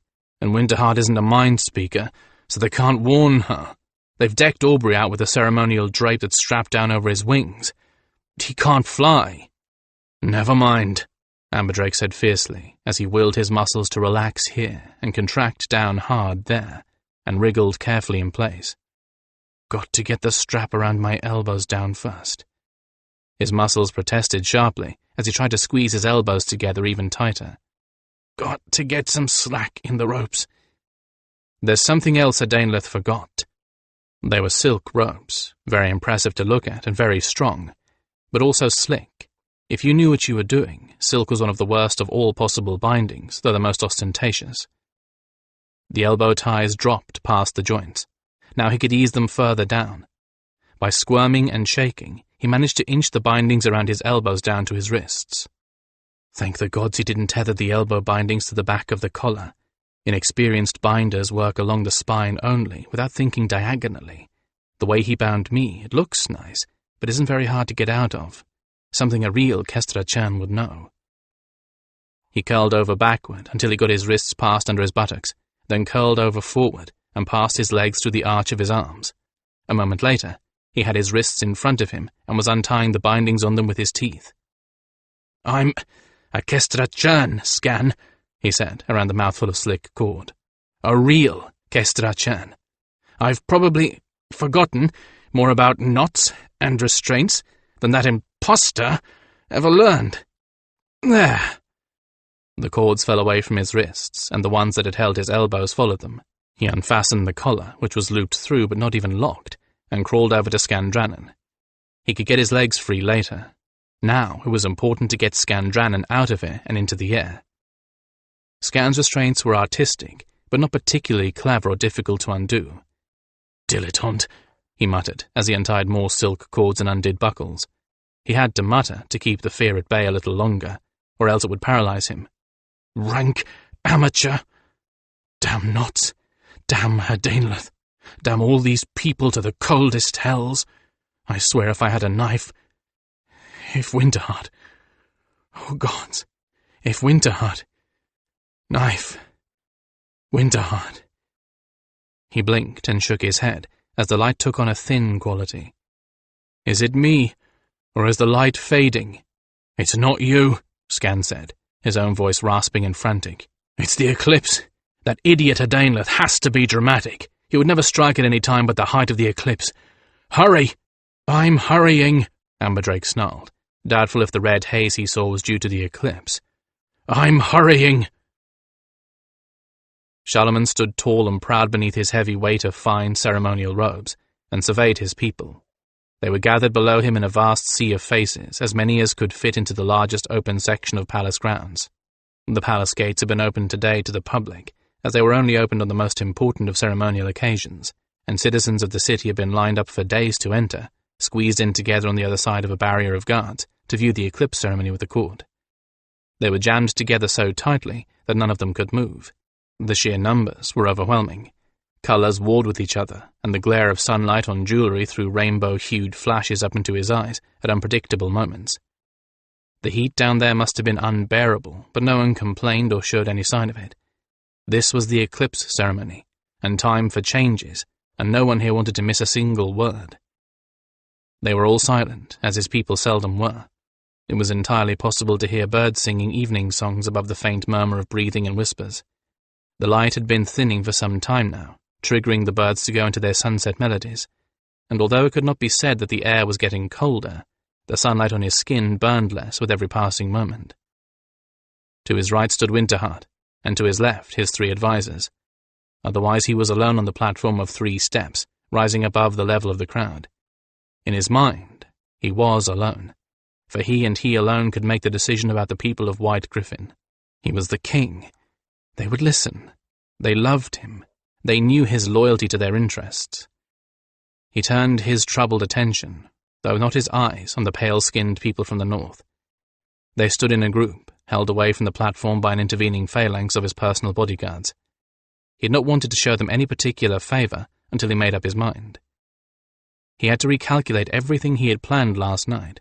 All along, although he had permitted them to remain in doubt, he had planned to bring them into the changes-to-come portion of the ceremony. Whether or not the actual murderers were found in time, it would have been better if they had been, of course, but that wasn't strictly necessary. Any words spoken by a truth-sayer during the latter half of the ceremony had special import, and only today Charlemagne had decided to call upon Loyette to impart publicly all that he had learned from the minds of Amberdrake and Winterheart. Having a bound couple in the court would bring special blessings from the gods, and having Loyette declare Amberdrake's innocence at that point in the ceremony would give his words all the force of the gods' voices. But he would need the Griffin King to do that, to speak for his friend. And the Griffin King was not in evidence. Amberdrake could not be there to speak for himself. Officially he was supposedly mad, and the mad was specifically excluded from the ceremony. Without either of the 2 principals, there was nothing he could do about the settlement and the people in it, not with murder charges hanging over them and no one to receive Loyette's blessing and declaration of innocence. He'd sent his men for the Kestra Churn a few moments ago anyway, out of pure desperation. The priests wouldn't like the fact that Amberdrake hadn't been cleansed, but that was too bad. If Loyette declared him sane, his presence wouldn't taint the ceremony, and once that innocence was made public, the White Gryphon folk could be made allies. But his men weren't back yet either, and he had taken up as much time with prayer and chanting as he could. The one thing he could not delay was the eclipse itself, and it was about to move into its final phase. He looked down at the image of the sun's face, cleverly duplicated in the middle of a square shadow at his feet. The shadow itself was cast by a thin plate of stone with a round hole in it, which allowed a single round beam of light to shine directly in front of the king. What happened to that round dot of sunlight was replicated in the heavens above, and there was a substantial bite in the circle, a bite of darkness that was visibly increasing. Out there in the gardens, the beams of light that filtered through the tree branches to fall on the ground also had bites of shadow taken out of them, forming dapples of crescents, and those who were wise were watching them instead of squinting up impotently at the sun disk itself. Still no sign of the Griffin King or of Amberdrake. "This must be as the gods have willed it. We have certainly tried for another solution." With a heavy heart, he raised the staff of his office high over his head, and began to intone the words of change.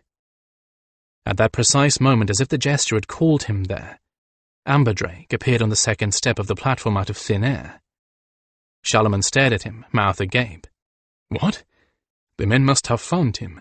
The priest must have built him a magical portal and sent him directly here so that he would be in time. He felt giddy with relief. Things were going to be fine, after all. But in the next instant, his relief turned to confusion. There was shouting and pushing down among the Caladyne, and instead of rushing to greet her beloved, Winterheart gasped and recoiled from him. And there was something very odd and very wrong with the hungry expression on Amberdrake's face. No sane human wore an expression like that. Charlemagne backed up a pace himself, a cold chill falling over his heart as he looked into Amberdrake's eyes. There was no sign of sanity there, and he wondered wildly if this were the real Amberdrake after all, if the man was demon-ridden, and this demonic side of him had been the one responsible for the murders. Certainly this man looked capable of any kind of evil. The guards were not responding. Of course they aren't. I told them myself to let him through when he arrived, and they can't see his face, so they don't know anything is wrong. Charlemagne opened his mouth to call for help, and could not get any sound to come out. Nor could he move. He was held in place as securely as if someone had bound him in chains and stood him there. He struggled against his invisible bonds to no avail. They held him fast in the position he had last taken, staff held above his head, and free arm outstretched to the sun, and the last of the sun slipped behind the moon, throwing them all into darkness. Amberdrake laughed, a horrible, high-pitched giggling. He pulled a knife out of the breast of his tunic and lunged up the stairs toward Charlemagne, while the folk of White Gryphon struggled against the guards, shouting incoherently. Amberdrake screamed and lunged forward, with the knife in a vicious series of slashes, cutting the darkness with the glitter of his blade, displaying a knife fighter's threat show, weaving a pattern of death in the air. The space of a single breath passed, and a slim figure in silver interposed itself between Charlemagne and his assassin. It was not Winterheart, who was dressed in gold, and who was backing away from the assailant with her face frozen in a silent scream. It was Silver Veil. "Every Kestrachan is taught self-defense, for every Kestrachan may one day require it," she had said once, when he had expressed worry over her safety. "Every Kestrachan knows the body of man and woman, and knows where to strike if need be." He had smiled indulgently then, and with a hint of disbelief. Those were the sort of things a warrior trainer said to impress his captain, and were usually of dubious worth. Now, he believed. The lovely Kestrachan whirled in a flurry of skirts and kicked at the assassin's legs, connecting with them expertly and bringing him down on his knees. But the man was faster than Charlemagne could have believed possible. He scrambled to his feet again, and as she tried a second kick he caught her foot in one hand, then twisted in place and whirled, sending her crashing, gasping to the ground in a tangle of silver fabric. And once again the assassin lunged toward Charlemagne, this time unopposed. Charlemagne closed his eyes, the only parts of him that he could still move, and commended his soul to the gods. "At least I shall perish bravely, though I shall not perish as a warrior. Silver Veil, I shall never forget you." The gods, however, decided that they did not want his soul, at least not right then. A battle screech ran out from overhead, and all heads searched the dim sky for its source. Even the assassin jumped, turned and stared. Out of the black sun disk, out of the midnight at noon, the Griffin King plunged with a scream of defiance that shattered the confusion and pierced the spell holding Charlemagne captive. Charlemagne flung himself away from the assassin and toward Silver Veil. The assassin frantically found the right direction, just in time to fling his paltry knife into the puny defense against 10 razor talons and the unstoppable force of a stooping predator. Skandranon, the Black Gryphon, drove the assassin into the stone with a great crunch of breaking bone, sending the blade skittering away. Just as the sun appeared again from behind the moon, frosting the great Griffin's wings and glinting off his eyes. The guards at last realized what was happening and started to rush up the platform. But the Black Gryphon was not yet finished with his wonder working. He gripped the assassin's face with one clawed hand, made a savage gesture in the air with one talon of the other hand, and the face of Amberdrake melted away, leaving an entirely unfamiliar and rapidly bruising stranger beneath the claws of the Griffin. Charlemagne straightened, still keeping himself between the assassin and Silver Veil. The stranger squealed and struggled, then shrieked with pain as his many freshly broken bones announced themselves to him. Winterheart took a single look at the man and gasped in recognition. She started to babble something at Charlemagne, but in her distress she was speaking in her own tongue, and he couldn't make out a single hysterical word, so he waved at her to be silent. Skandranon mantled at the stranger, all but killing him with his glare. The crushed man soiled himself, unable to stop moving in his sobs of terror. "Here is your murderer, King Charlemagne," Skandranon rumbled angrily. "Here is the man who slew your courtiers in ways not even a mad beast would contemplate, for the sake of collecting the magic power of death and blood, and who held both myself and Amberdrake captive, so that his plan to murder you could be completed. He is an exile from among our own people, and I regret that we cast him out instead of finishing him then. We left it to the forest to dispose of a mad beast that we should have dealt with ourselves. He is the one who used his skill in killing to counterfeit the effects of magic, mimicking death spells with death skill. That was why it looked as if a mage had done the deeds." "If he is yours," Charlemagne began doubtfully. Skandranon shook his head. "He is no more ours than the garbage that we bury in the clean earth," the Gryphon replied. "We repudiated him and cast him out before we ever met your people. He is not ours if you are offering him up to our judgment. He is as much yours as any man-killing beast who murders the innocent. He has committed crimes against you and yours, and you may do with him what you will." Charlemagne took a long, steadying breath. "Then you turn him over to us, to be dealt with by our laws?" Skandranon narrowed his eyes at the whimpering Hadainleth. "He should live so long." "Lies!" shrieked the captive suddenly. "It is all lies! They cast me out because I would not use my skills for their plans. They—" "Silence!" Skandranon boomed, tightening his claws on the man's throat until only a faint wheeze could be heard. Sweat stood out on the assassin's pale forehead, and Charlemagne might have been tempted to feel sorry for him if the accusations against him had not been so terrible, and his guilt so sure. But just to be certain, Charlemagne looked to Loyette, who shook his head. "I need not even trance, Serenity," he said clearly, but with immense dignity. "It is this man who lies. His soul. I dare not touch it." The truth-sayer was grey, and he shivered as if with a fever. "It is vile, filthy, as unclean as yours is pure." There were murmurs of fear and anger from those in the crowd, who were near enough to hear, but no doubt, and those in the first ranks turned to spread the word back to the ones behind. The word passed rapidly as Charlemagne waved to his guards to come forward. The man began screaming again, but his words made no sense. "Noyoki, you bastard!" he howled. "Get me away! You promised! Get me away! Help me! Help me!" Was there some rescue that was supposed to have taken place? If so, it appeared that this assassin had colleagues. But Noyoki? No one. What kind of name was that? "Your conspirators have deserted you, fool," Charlemagne said sternly to the struggling, screaming man. "Think of this as you wait my justice." Where is Amberdrake? Could he be the reason that no one had rescued the assassin? No time to think of that now. The guards dragged the assassin away, followed by 2 priests hastily waved there by Palliser, who presumably would prevent any escapes by magic means. The assassin was screaming at the top of his lungs, but his words were no longer coherent. Charlemagne could and would deal with him later. What was important was the completion of the ceremony. Silverveil had gathered herself back up again, although evidencing a limp, and was back in her place. The Gryphon King remained beside Winterheart on the platform. Charlemagne turned again to face his people, resolutely putting Amberdrake and his fate out of his mind. "By the grace of the gods and the strength of my friends, I have been spared to serve you," he called out in a voice that would carry to the edges of the courtyard.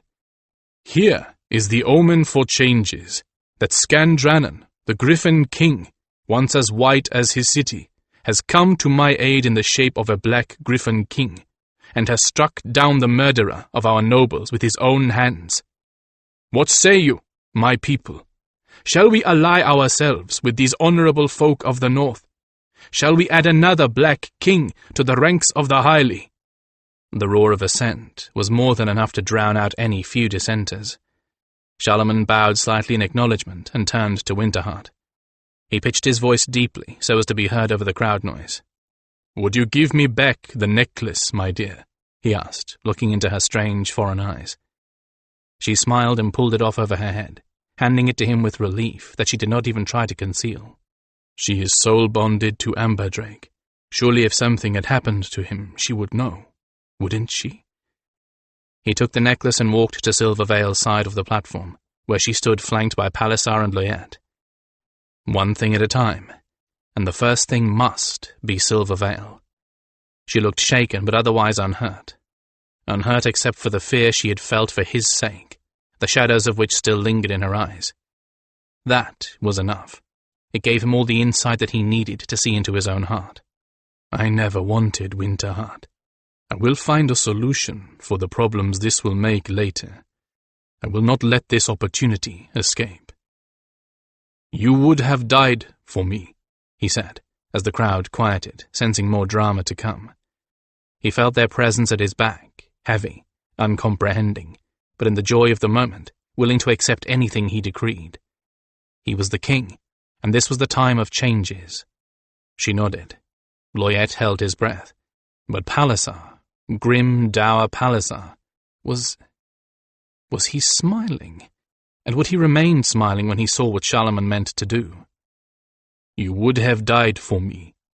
Would you live for me as well?" he asked. "Would you live for me only?"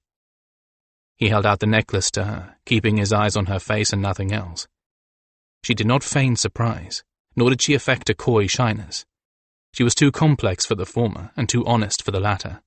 But her eyes lit up with a joy that told him everything he needed to know. His heart's desire had matched hers, and she had kept hers hidden all this time to avoid putting pressure on him. He knew that as if he had been a truthsayer to read her soul. Her joy was doubled by the fact that she had never truly expected to have that heart's desire fulfilled. "I would, my king," she said simply, "if you will have me." He raised the necklace high overhead, then lowered it to place it around her neck as she bent her head to receive it. Charlemagne spared a glance to his other two advisers. Loyette's hands were clasped in front of him, and his face was alive with pleasure. But oddly enough, so was Palisar's.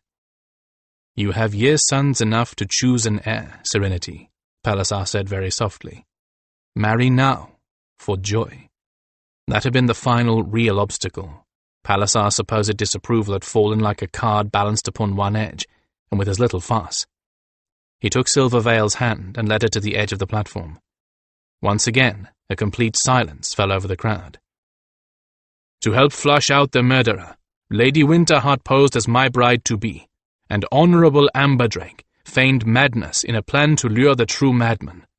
Let it be known that the honorable leaders of White Gryphon risked their lives and reputations to save highly from murder. Let it be known that the gods themselves have blessed this palace with a soul-bonded pair, Lady Winterheart and Kestrachan Amberdrake." The people were clearly stunned, even after mentally preparing themselves for the eclipse ceremony and all that it entailed. "This is the season of changes," he said into that silence, "and let it begin with the king wedding his beloved Silvervale." The crowd went insane, cheering and bouncing in place, waving scarves in the air where there was room to move. Even the guards were smiling. He had not realized that Silvervale was so popular with the people. All the more reason to wed her. A king could not do better with his people if his consort proved to be a popular advisor, popular with the people as well as the nobles. She moved to the position that Winterheart had held during the first half of the ceremony. Winterheart had already fallen modestly back to a new place beside the weary Griffin King. Charlemagne surveyed his cheering, joyous people as the sun brightened with every passing moment, and his heart filled with content he had never expected to experience. He held up the staff, and they fell silent again, this time in pleasurable expectation. "Hear, all ye people, the changes that are to come," he boomed into the stillness. "We shall ally with the people of White Gryphon, who bring us the new arts and new beasts, a touch of the new to every part of our land, and life. We add another king to the highly, Skandranon, the Black Gryphon. I take as my bride my consort and my advisor, the Silver Veil. From this day, it will be allowable that a king may choose to wed his Kestrachan." He continued, enumerating all the changes, great and small, that he and his advisers had determined would be reasonable and acceptable for the next years. The litany went on, but his real thoughts were elsewhere. I have been given my life by these strangers, he thought, and I have been given awareness of my true love. What more could they have given me? I will be in debt to them for the rest of my life, but it is a debt I will joyfully strive to repay. Charlemagne felt the supporting presence of his beloved and his friends at his back, and smiled at the crowd. He even smiled at Skandranon's grumbling. I hope this is over soon. I'm scheduled to fall down and twitch, the Gryphon murmured. Then I'm due to eat everything in sight and sleep for 2 days, and then... Charlemagne stifled a laugh at the explicit description of what the Gryphon King would be doing with his mate, Genil. These people of White Gryphon would shock and delight his court for a long time. Only one shadow still darkened his joy. Where was Amberdrake?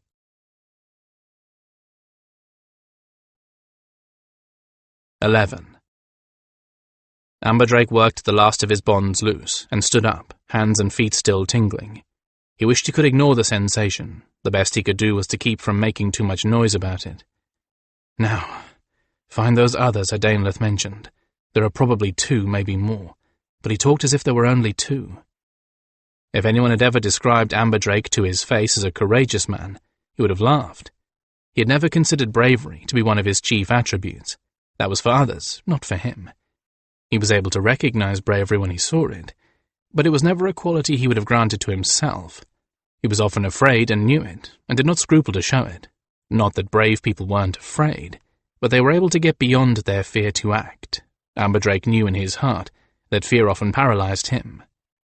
Thinking on it, he would not have granted himself physical bravery, the kind of bravery that made Skan and Genil fly off and risk their lives over and over, as if such risk was no worse than a cold bath on a winter morning.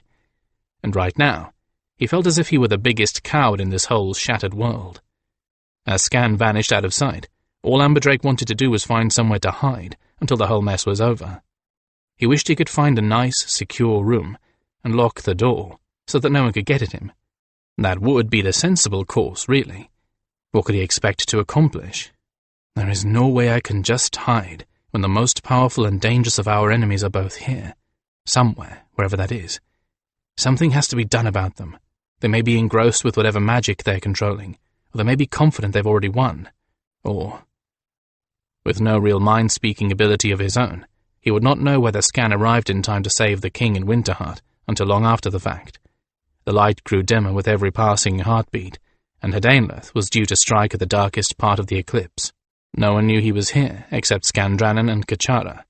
Assuming that Kachara wasn't watching Skan, she would know what was happening on his side of this little battle, but otherwise, he was on his own. And somehow I doubt she'll be able to tear her mind away from her Papa Skan. Was this how Skan felt when he went off on one of those famous solitary missions? Lonely and deserted, and completely terrified? Not terrified, not Skan. He's been scared but always confident in himself. Kachara might be able to call for help if things went wrong, and she was watching him, but that also assumed that she had enough understanding of what she saw to tell the others if Amberdrake was in trouble. She had shown a surprising grasp of abstracts lately. But, well, she was tired and stressed and under a great deal of pressure, more than she should ever have had to bear. Little Kachara was more toddler than warrior. No, I'm here on my own. His insides knotted up as he acknowledged that. I have to find those so-called friends of Hadainleth's, and I have to neutralize them before they can rescue him. If all that means is that I occupy their attention until he's secured against magic, then that's what I'll do. That certainly sounded brave enough. He only wished that it was going to be as easy as it sounded. But they were all running out of time. He'd better find Hadainleth's co-conspirators before the full eclipse fell. He gathered up what weapons he could find, the ropes he'd been bound with, and a length of metal bar. He picked them all up so quietly that there wasn't even a scrape of metal against the floor, even though he knew objectively that the noise was negligible. At least while he was concentrating on keeping quiet, he could convince his body to move, and not freeze like a frightened tree hare. He crept toward the door, listening with all his concentration after he made each step. His hands shook so hard he nearly dropped the bar. He closed his eyes and swallowed, willing his hands to stop shaking, but they wouldn't. Finally he reached the doorway. He plastered himself flat against the wall next to the door, and listened again, this time holding his breath. Nothing, not even a distant murmur of voices. No matter how thick the walls were, this close to the door he'd surely hear something if there was anyone out there. Wouldn't he?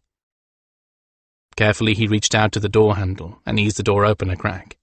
His teeth clenched as he waited for the hinges to groan. That would be just my luck. But the hinges were silent and he heard nothing, and there was no sign of a guard on the other side.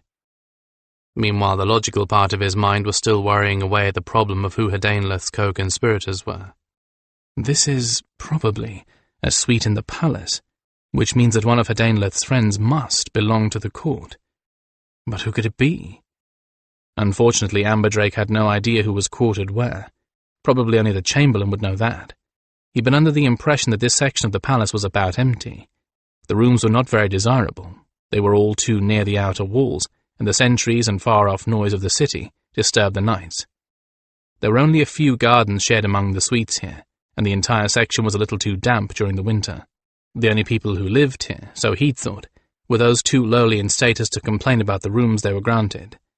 That seemed to fit with someone of low rank, perhaps exacting revenge for being overlooked and slighted, and finding a shortcut to exalted status as well. But that didn't mean that someone who was quite high in status couldn't commandeer a suite or two, especially if they were empty. The conspirators' knowledge of the movements of the courtiers seemed to be that of someone familiar with the ebb and flow of the court. Then there was Hadainleth's assertion that one of his friends could take the Lion Throne, which also argued for a high status. Yet all the king's year-sons were in the guard of his fellow rulers, which would make it rather difficult for one of them to be there and here at the same time. Unless a year-son is using magic to transport himself. Oh, surely that would have been noticed.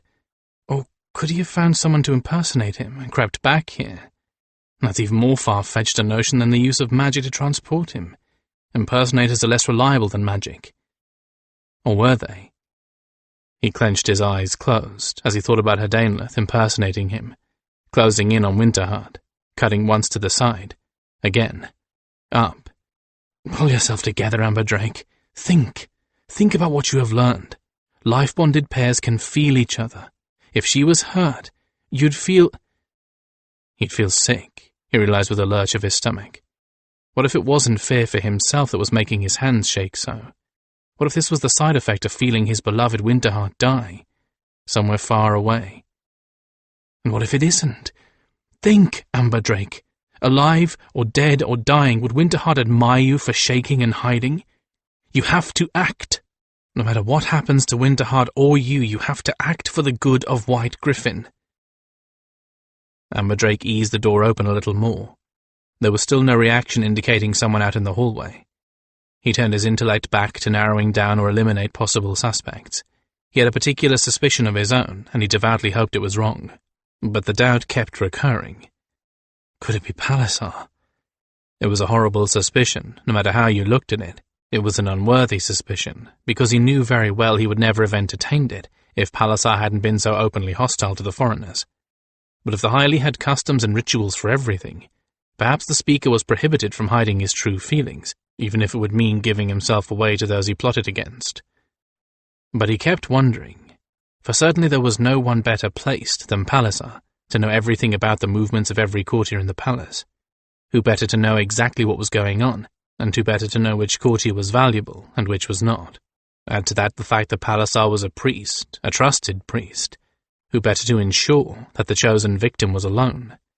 If Palliser sent messages to each of the women who'd been murdered, telling them he needed to talk to them alone, wouldn't they have made sure to send every servant off on errands to obey him? He was the king's advisor, and it might be presumed that the king had a message he wished to send discreetly. He was a priest, and it might be thought that as a priest he had something of a spiritual nature to discuss. Both of those would require absolute privacy. And he's a mage, there's another thing. If he's anything like our mages, he's been frantic with frustration at the way magic has been rendered unreliable. Our people have tried every way short of blood magic to bring things back under control, and even Snowstar admitted to me that the temptation to resort to that is a great one after you've had your spells abort one too many times. What if Palliser had gotten his hands burnt too many times by the storms? What if he didn't resist that temptation to resort to blood-bought power?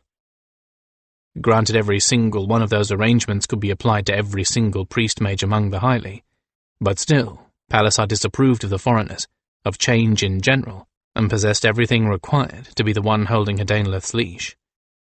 I don't know how the succession goes around here, but as a powerful advisor, he could have some blood ties to the king. If he has royal blood, he could see a chance at the throne he wouldn't otherwise get. Amberdrake touched the door again, easing it open still more. Now it was ajar, enough he could squeeze through it if he wanted to. I don't want to, but I don't have a choice. He shivered and clenched his trembling fingers tightly around the iron bar he carried. Even if Skan made it to the ceremony in time to stop Hadainleth, if Hadainleth got away somehow, things would be worse than they had been before the ceremony. It would still look as if Amberdrake had been the one trying to kill the king. They're going to want to kill me on sight. The king is going to have orders out to strike first and bring back the body, and I doubt he's going to listen to anything Skan has to say. Not that Amberdrake could blame him, in the abstract. What am I doing just standing here? I have to do something to keep the conspirators from rescuing Hadainleth. Good answer, Drake. And as soon as you magically transform into a squad of mercenaries, it'll be no worry at all. The room began to darken visibly. The last part of the eclipse must be starting. His time was running out. Hadainleth would strike any moment now. And what if the mages, or mage, wasn't here, but was somewhere else entirely? For a moment he panicked, then logic asserted itself. Hadainleth not predictable enough to be left unsupervised. He was gloating, so he wouldn't see a need to lie. He's insane, but he was never known to lie. He implied they were here, so they have to be here, probably scrying the ceremony to see when to snatch their assassin back again. That made good sense. It also meant that he'd better do something now. Something physical, against 2 or more people. Not a good idea. I'm not a fighter. I do know self-defense, but that isn't going to help me attack someone.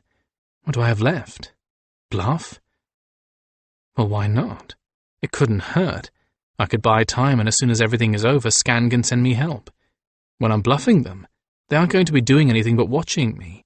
If Skan can catch Hadainleth, the time I buy could give the king's people a chance to shield him against rescue. Assuming one of them isn't Palliser. He shook his head angrily, with cold fear, a great lump of ice lodged just below his heart. If he kept on arguing with himself, he wouldn't get a chance to do anything. Time was slipping away, and the eclipse wasn't going to delay for anyone or anything. He pushed the door open, to find himself not in a hallway, but on the top of a set of stairs. This must be one of the corner towers of Fragrant Joy, where the suite was a series of rooms on a private staircase. Very handy if one was expecting to send an accomplice out over the rooftops at night, and very convenient if he wanted to isolate a madman in a place he'd find it hard to escape from. He stalked noiselessly down the staircase as the light grew dimmer and dimmer, listening for the sound of voices. The hand holding the iron bar was beginning to go numb. He was squeezing it so hard. He passed one room without hearing anything, but halfway down to the ground floor he picked up a distant, uneven hum that might have been conversation. A few steps downward, around the turn, and he knew it was voices. A few more, and he distinctly caught the word, Hadainleth. He clenched his free hand on the stair rail, grimly, as his knees went to jelly.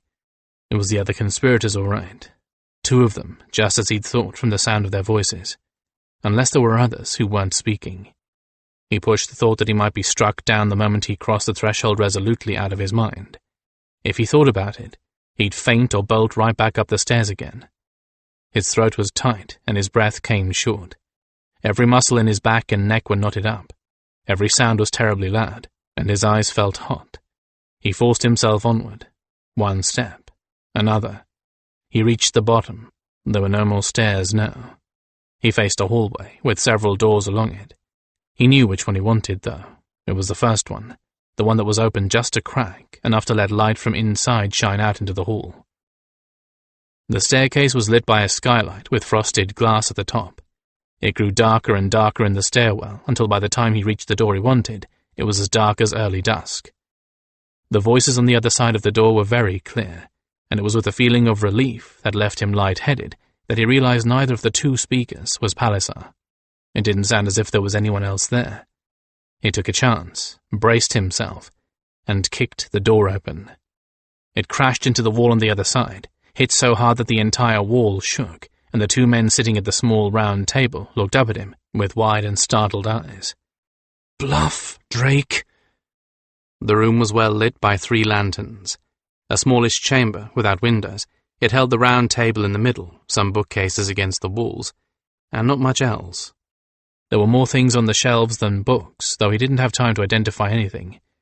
The men had something between them on the tabletop, a ceramic scrying bowl, he thought, so his guess had been right. "Put your hands flat on the table, both of you," he boomed, using his voice as he'd been taught, so long ago, to control a crowd. He hadn't used command voice much until the journey west. Now it came easily, second nature. "I'm a special agent for Loyette and the Spears of the Law. You are to surrender." The 2 men obeyed, warily and not instantly. That was a bad sign. "We know everything," he continued, stepping boldly into the room. "We have Hadainleth in custody, and he is being quite cooperative. You might as well save all of us time and trouble and do the same. We know he was working for you. We also know that he was the only one who committed those murders. Since you didn't actually commit the crimes themselves, His Serenity the Emperor might be lenient enough to grant you your lives if you show remorse and confess." Was that a good enough bluff? Do they believe me? They still looked shocked and a bit surprised, but the signs of both reactions were vanishing rapidly. Too rapidly. At that moment the last of the light faded behind him. Hadainleth was about to strike. He had to keep their attention off that bowl and on him, or eliminate the bowl itself. "Oh, God, what do I do if they try something?" He repeated himself, nearly word for word, taking another step forward every few seconds, and meanwhile he kept straining his senses, hoping for some warning if either of them moved, hoping to have an instant or two in which to act. And do what? Skandranon felt a deep-in-the-flesh pain he hadn't felt in a decade, and it radiated out from him badly enough to make Winterheart, Silvervale, and anyone else sensitive wince. He'd been starved and dehydrated, trapped in an unforgiving position for many hours, days, regardless of his bodily needs, and then forced to fly and fight at a moment's notice. His wingtips shivered with the strain of burning off his body's last reserves. "I'm useless now, physically. I'd be lucky to reach our quarters without collapsing. So all I have left is my mind and words." So he muttered about this and that while the last of the eclipse ceremony went on, purposely keeping his voice omnipresent. When at last it felt right, and Palasar was speaking to the assembled sea of people, the Black Gryphon caught Shalamon's attention. "Amberdrake freed me to save you, before freeing himself," he rumbled. "He may still be in great danger from Hadainleth's accomplices." Shalamon's countenance took on a new expression, one that the Gryphon instinctively knew as that of the king on one of his famous hunts. To Skandranon's amazement, he unclasped his ceremonial robes and let them fall, leaving only his loose court robe, then snatched a spear from one of Loyette's men.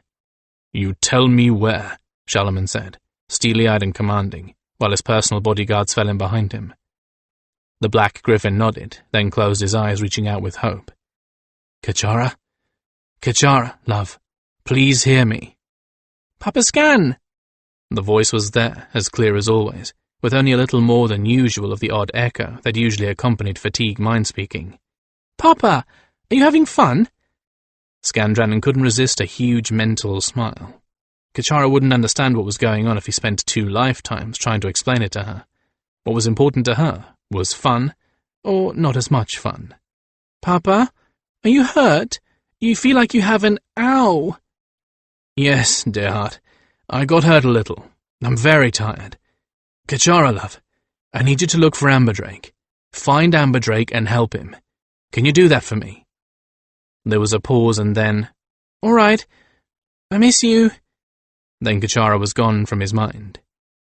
King Shalaman straightened up and repeated himself. "You tell me where." Skandranon met the king's eyes and understood. It was the Highly way. He opened his beak to say, "Follow me," then stopped himself. No, that was not what a king would say to another on his own ground. Skandranon took a deep breath, refolded his wings and summoned his last bit of endurance. "Run beside me, King Shalaman, as you run in your great lion hunts, and I will guide you, but we must make haste." Amberdrake knew, as he flexed his grip on the silk rope and the bar, that his words and acting had failed him. The novelty of his speech was gone. Bluff or not, his status as just one man would catch up with him. Despite what history would show, for better or worse, now was the time for him to throw himself on fate's mercy. He flung the coil of rope at the table, then pulled, twisting his body sideways with all the strength he could muster. There was a splash and a scrape, and a moment later, a resounding thunk as the scrying bowl struck the floor. Amberdrake continued his twist and brought the iron bar down on the bowl to shatter it into a dozen pieces.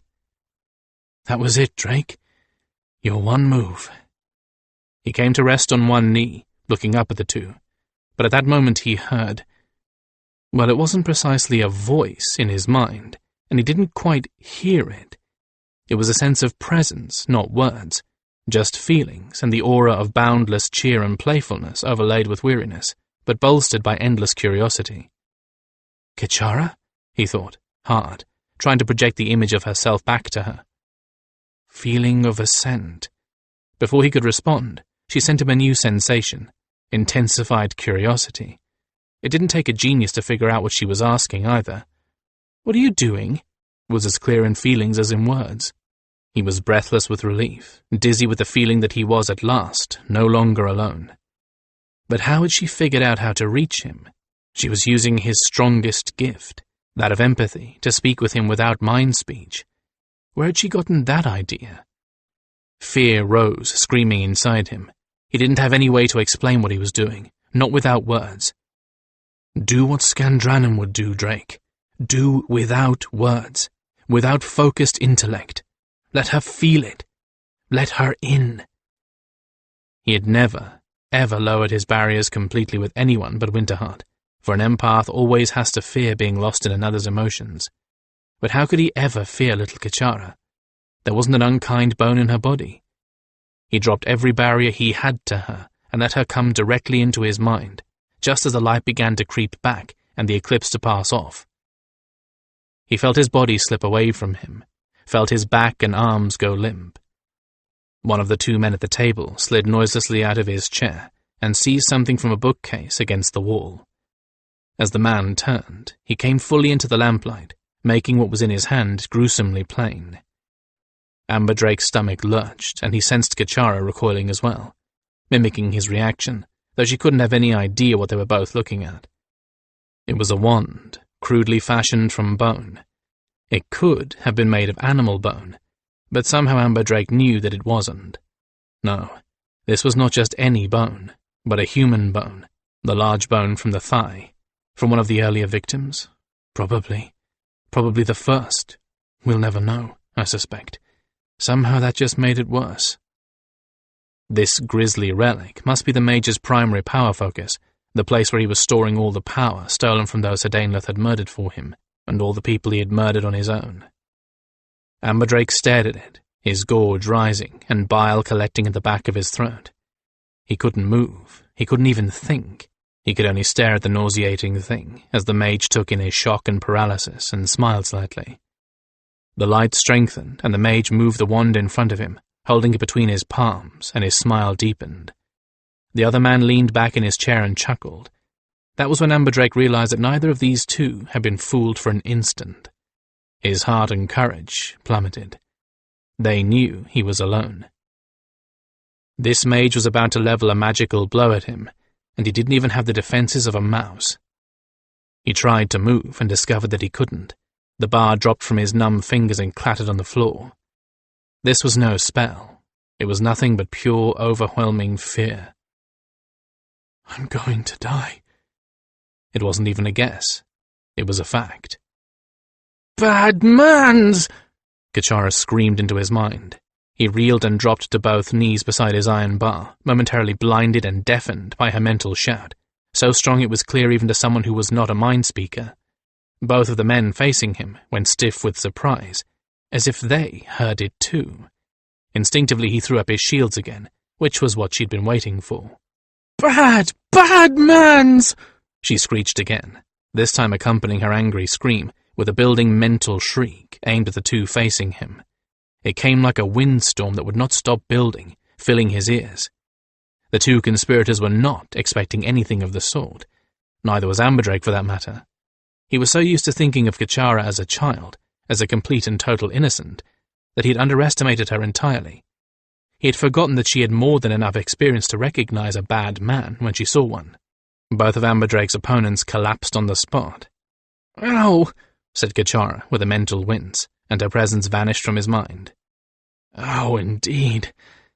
For one moment he took the time to shiver in awe at her power, and to be very glad that she had the guidance of all of her friends who loved and cared for her. Now he understood why Urtho had kept her locked up in his tower for so very long. Her range in mind-speaking was impressive enough to have made her valuable, but this demonstration of her full potential had been considerably more than impressive. With that kind of mental power, she could have been so dangerous. Danger. He hadn't been mind-blasted by Kachara, but he couldn't move either. He had just experienced with certainty imminent death, and he could only sit among the pieces of broken pottery and stare at the still bodies of the two conspirators. "Drake!" a voice called from above, after an indeterminate amount of time. All he could tell, when such matters came to mind through the shock, was that it was fully light again outside. "Drake! Are you all right? Where are you?" "Down here, at the bottom of the stairs," he croaked back. A few moments later, Scan, Aubrey, and Janelle came tumbling breathlessly down the staircase, following the sounds of a great many hard-shod feet from the presumed direction of the outer door. "Drake!" Scan bellowed, as soon as he caught sight of Amberdrake, making him wince and shake his head as his ears rang. The Gryphon grabbed him with both foreclaws, seizing him and staring at him as if he was afraid that Amberdrake would vanish or crumble into dust in the next instant. "Drake, Kachara said you were in trouble, and then she just blanked out on us. We thought something had happened to both of you. We thought you were—" "Kachara was right. I was in trouble," Amberdrake interrupted, before Scan could work himself up into hysterics. "Not that he hasn't earned a few hysterics. For that matter, so have I." With the dazed look he was certain made him look very silly, as if vanity could matter at a moment like this, he peered around at the people filling the area. That was when he recognized King Charlemagne. "This one," he pointed at the larger man, "is your blood mage. He was just about to level me with a magical attack when I broke their scrying bowl, and they fell down." Amberdrake shrugged. He and the Gryphons exchanged hasty warning glances. They all knew Kachara was somehow involved, and they also knew about the prohibition on mind-speaking. It would be a great deal better, for all concerned, if the Hyli never learned about Kachara. Charlemagne said nothing, staring unflinchingly through slitted eyes at one of the motionless but still living bodies. "God save us," one of Charlemagne's bodyguards stammered. "That is a disgraced one. The nameless one." "Who?" Scan said. "What? What are you talking about?" "This is the one with no honor," Charlemagne said levelly. "My brother." The nameless one was bundled up like so much trash, put under as many magical bindings and coercions as the priest could get to work, and then hustled off to some unknown destination. His compatriot was not even treated with the respect one gives sewage. Somehow Amberdrake had the feeling that this was going to be the most pleasant portion of their experience with the priests. Neither Amberdrake nor Skandranon were permitted to leave, although Aubrey and Janelle were told politely to return to the main part of the palace with Charlemagne and his bodyguard and wait for them. Amberdrake wasn't particularly worried. Actually, he was wearied, not worried. In many ways, he and Scan were the heroes of the moment. You don't mistreat your heroes, not even when they've learned something politically delicate, so he didn't have any fear that the escort was a thinly veiled guard. In the meantime, he leaned against Skandranon, resting in the glossy black feathers. Eventually Loyet himself arrived, and with him Palliser. Scan pulled himself up to his full height as they came through the door, and levelled a stern eye on both of them. "All right," he said. "I assume that we are still here because we know something that is delicate. So you wanted to speak to us in relative privacy, with no other ears but those of the spears. So, speak. You can start with this so-called nameless one, and what he did to get that way. The sooner we know, the sooner we can eat, and bathe, and sleep, and climb our mates in whatever order feels right at the time." "I understand. I would rather not speak of this one," Palliser said with distaste as he took a seat. "Adenath has already revealed to us that this piece of trash called himself Noyoki, which means no one, and we would all wish he had been no one. Palisar's brows knitted together as he frowned. He is a blot upon the honor of his family. Still, you have earned the right to know all, and Charlemagne has ordered us to reveal it to you. I will not swear you to an oath, but I would ask that what we tell you goes no farther than your respective mates. The fewer who know the whole of this, the better. He looked pointedly at the two spears still in the room. They took their hint and left, closing the door behind them firmly. Amberdrake leaned forward, expectantly. The nameless one is Charlemagne's brother, Loyat began, but Palisar interrupted him with a wave of his hand. Half-brother, the priest corrected. Charlemagne's mother was King Ibram's first consort, and, let us continue to call him Noyoki, this man Noyoki was the last son of the third consort, who would be ashamed to have given birth to him were she still alive. She was a good woman, Loyat agreed. He rubbed his temples wearily. By now he must have a headache that matched Amberdrake's. There is no blame to her for giving birth to a creature without honor. Perhaps if the others had the rearing of him, well, it may be that we shall never know. Perhaps he was without honor from the beginning. Perhaps he was born with some lack of understanding of honor. Palisar raised a skeptical eyebrow, but did not comment upon that observation. Noyoki was selected as a child as one who had many powers, Palisar continued. He was sent to the priest's school just as others of his kind have been and will be. He then misused his magical powers and supposedly was rendered magically impotent. Somehow this did not take place, and you may be certain we will find out what it was that prevented the removal of his powers, and why it was not discovered that he had been left potent. I should warn you, out of my experience with northern-style magic, Skan rumbled. Even if your priests had done their job, it is still possible that with enough will and focus, Noyoki might have been able to use the power released by blood magic to work some kinds of spells. Palisar sat up in alarm. Tell me that this is not true, he exclaimed. Amberdrake shook his head. I wish I could, but that is something that is well known in the north. Even with minimal talent or none, some people can focus their will enough to make use of powers that they cannot now or could never sense, or could sense only dimly. With more refugees coming down from the north, eventually this knowledge will come to the highly. This is one of the many things we would have told you, if circumstances had not gotten so tangled. Sooner or later, an untalented blood mage will enter your empires, and he will teach others. We cannot stop it, Palisar nodded grimly. Very well. Then we must work to deal with it when it comes. Together. That will be one of the first items on our agenda. Noyoki, Skan prompted, I want to hear all of this. What made this man all the more dangerous was that he had not only possessed the ability to work magic, he also had one other, even rarer ability, Loyat said gravely. One we had not seen in decades, even centuries in this city, which the priests were supposed to have blocked before they took away his magic, Palisar continued. I recall the day that I saw him demonstrate this very clearly. He was able to move things from one end of the city to the other, with the power of his will alone. Amberdrake nodded. Now he had the whole picture. I heard something about Noyoki's story, although my informant would not tell me anything about him, when we were warned that the Highly did not permit the use of magic by anyone but the priests. But I never would have guessed this other ability of his. Was that what he had been using to cheat with? Palisar nodded grimly. That was why we priests were so terrified of the idea of a dishonorable man loose with that kind of power. That was why we were to have burnt out that ability first, before we ever blocked away his magic. And of course, that was how he got Hadainlith in and out of at least one locked room without a trace, not even a trace of magic, Skan put in, with a decisive nod of his own. And of course how he was to put Hadainlith in place to kill Charlemagne and get him away again. It begins to make sense now. We didn't know at the time that he could move anything larger than, say, a water jug, not for any real distance, Palisar replied, grimacing with chagrin as Loyat toyed with the carving on the arm of his chair. He didn't openly use it often, of course. We didn't know such ability could be strengthened with practice. Amberdrake looked at Skan. You and Urtho talked about such things. Do you remember talking about anything like this ability? Skan flexed his talons and flared his nostrils as he thought.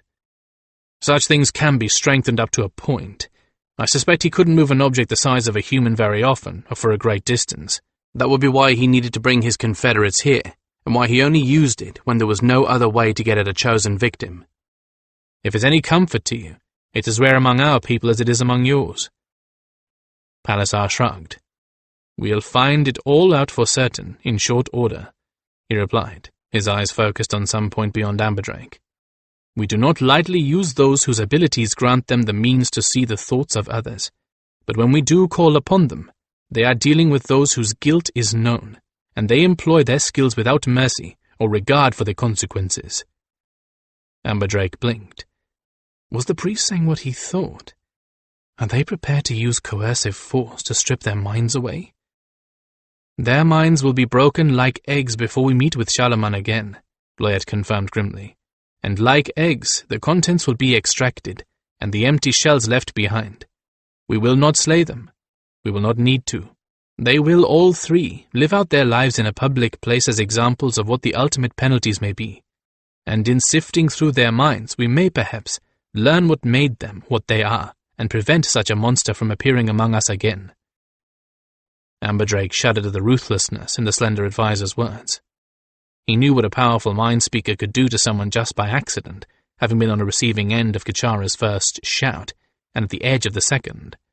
He could only imagine the sensation of having one's mind scraped away, layer by layer, until there was nothing left. On the whole, death might have been more merciful. Did they warrant mercy, especially after the way they tortured and murdered people?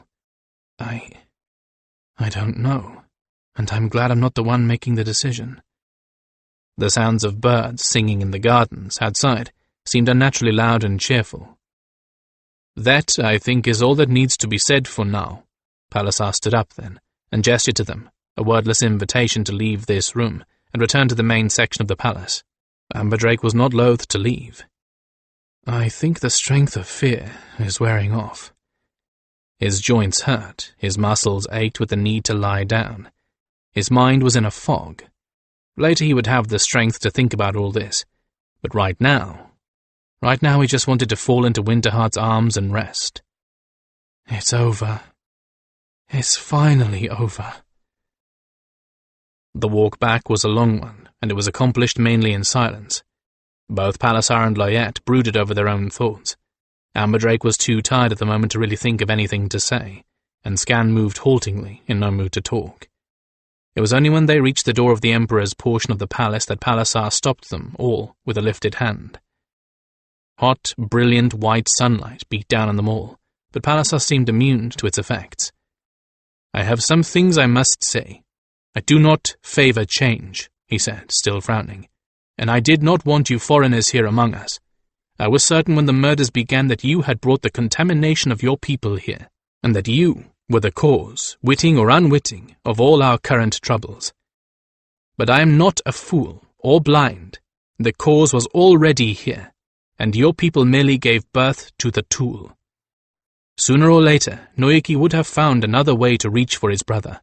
A man does not recruit a notorious thief to his cause if he is planning to build temples. You tried to be rid of Hadainleth without making the punishment greater than the crimes he committed called for. It was not your fault that he fell into the hands of one who readily used him. Amberdrake nodded, and waited for Palisar to continue. He's about to make a concession. I wonder just how large a concession it will be. I said that I do not favor change, Palisar went on. That is my role, my purpose as the Emperor's advisor. I do not intend to alter that, but I do not oppose change when it is obvious that it is inevitable, and I do not place blame where there is none. He held out his hand to Amberdrake, not grudgingly, but not with warmth either. It was very obvious that he was not ready to be the friend of the Caladyne, but at least he was no longer their enemy. Amberdrake clasped his hand with the same reserve. Palisar nodded with brusque satisfaction, and they all resumed the walk to the audience chamber, the one place where all their answers, or at least the answers they would get for now, would be waiting. 2 weeks later, Skandranon and Amberdrake watched as Marquet packed up the last of the myriad of gifts that the Hyli had presented to Scan and Janelle. The Black Gryphon would never again lack for personal ornaments, He had enough jewellery especially crafted for gryphons to allow him to deck himself like a veritable Kestrachan. "They're going to make me vain," Skan remarked, as yet another casket of jewelled collars and ear-tuft cuffs went into the packing crate. The curtains at the window and the doors of the balcony billowed in a soft soporific breeze. Amberdrake laughed as he reclined on the only couch in this room. "No, they won't. You already are." Skandranon stared at him with mock effrontery. "I am not vain," he protested. "I'm merely aware of my considerable attributes and talents. There is such a thing as false modesty, you know." Amberdrake snorted with derision and took another sip from the cool drink he held. Skan was pleased to see that the dark circles under his eyes and the grey cast to his skin were both gone. The first week after the ceremony had been rather bad for his friend.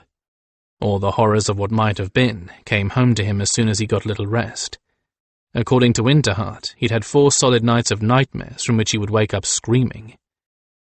"I'll be glad to see you back at White Gryphon," Skan continued wistfully. "It's going to be very quiet there without you around." Amberdrake gazed thoughtfully out the balcony door for a moment before replying. "I don't want to go home for a while," he said, very quietly. "There are things I need to think about before I get back, and this is a good place to be working while I do that." He returned his gaze to meet Skandranon's eyes. "Snowstar sent word that he doesn't want to run White Gryphon." "Then what I told you a few days ago still applies," Skan told him, wondering tensely if he was going to have to return only to shoulder responsibilities that he now knew he was ill-suited to handle. "I had to give him the first chance, since he's been handling everything for me since we arrived here, but that's one of the things I need to think about." Amberdrake turned the cup in his hands. "Being the leader of White Gryphon is not something I'd take on without thinking about it." "I wouldn't want you to," Skan said hastily. "But you'd be good at it, Drake.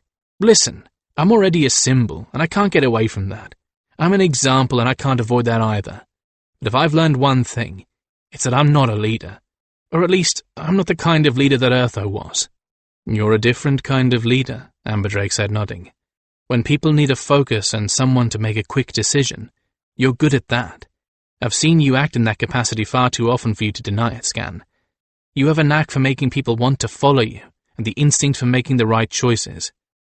"That's all very well, but a real leader needs to be more than that." Skan sighed, as he watched Make pack away more gifts, this time of priceless fabrics. "I admire those leaders, but I can't emulate them." His nares flushed hot with embarrassment.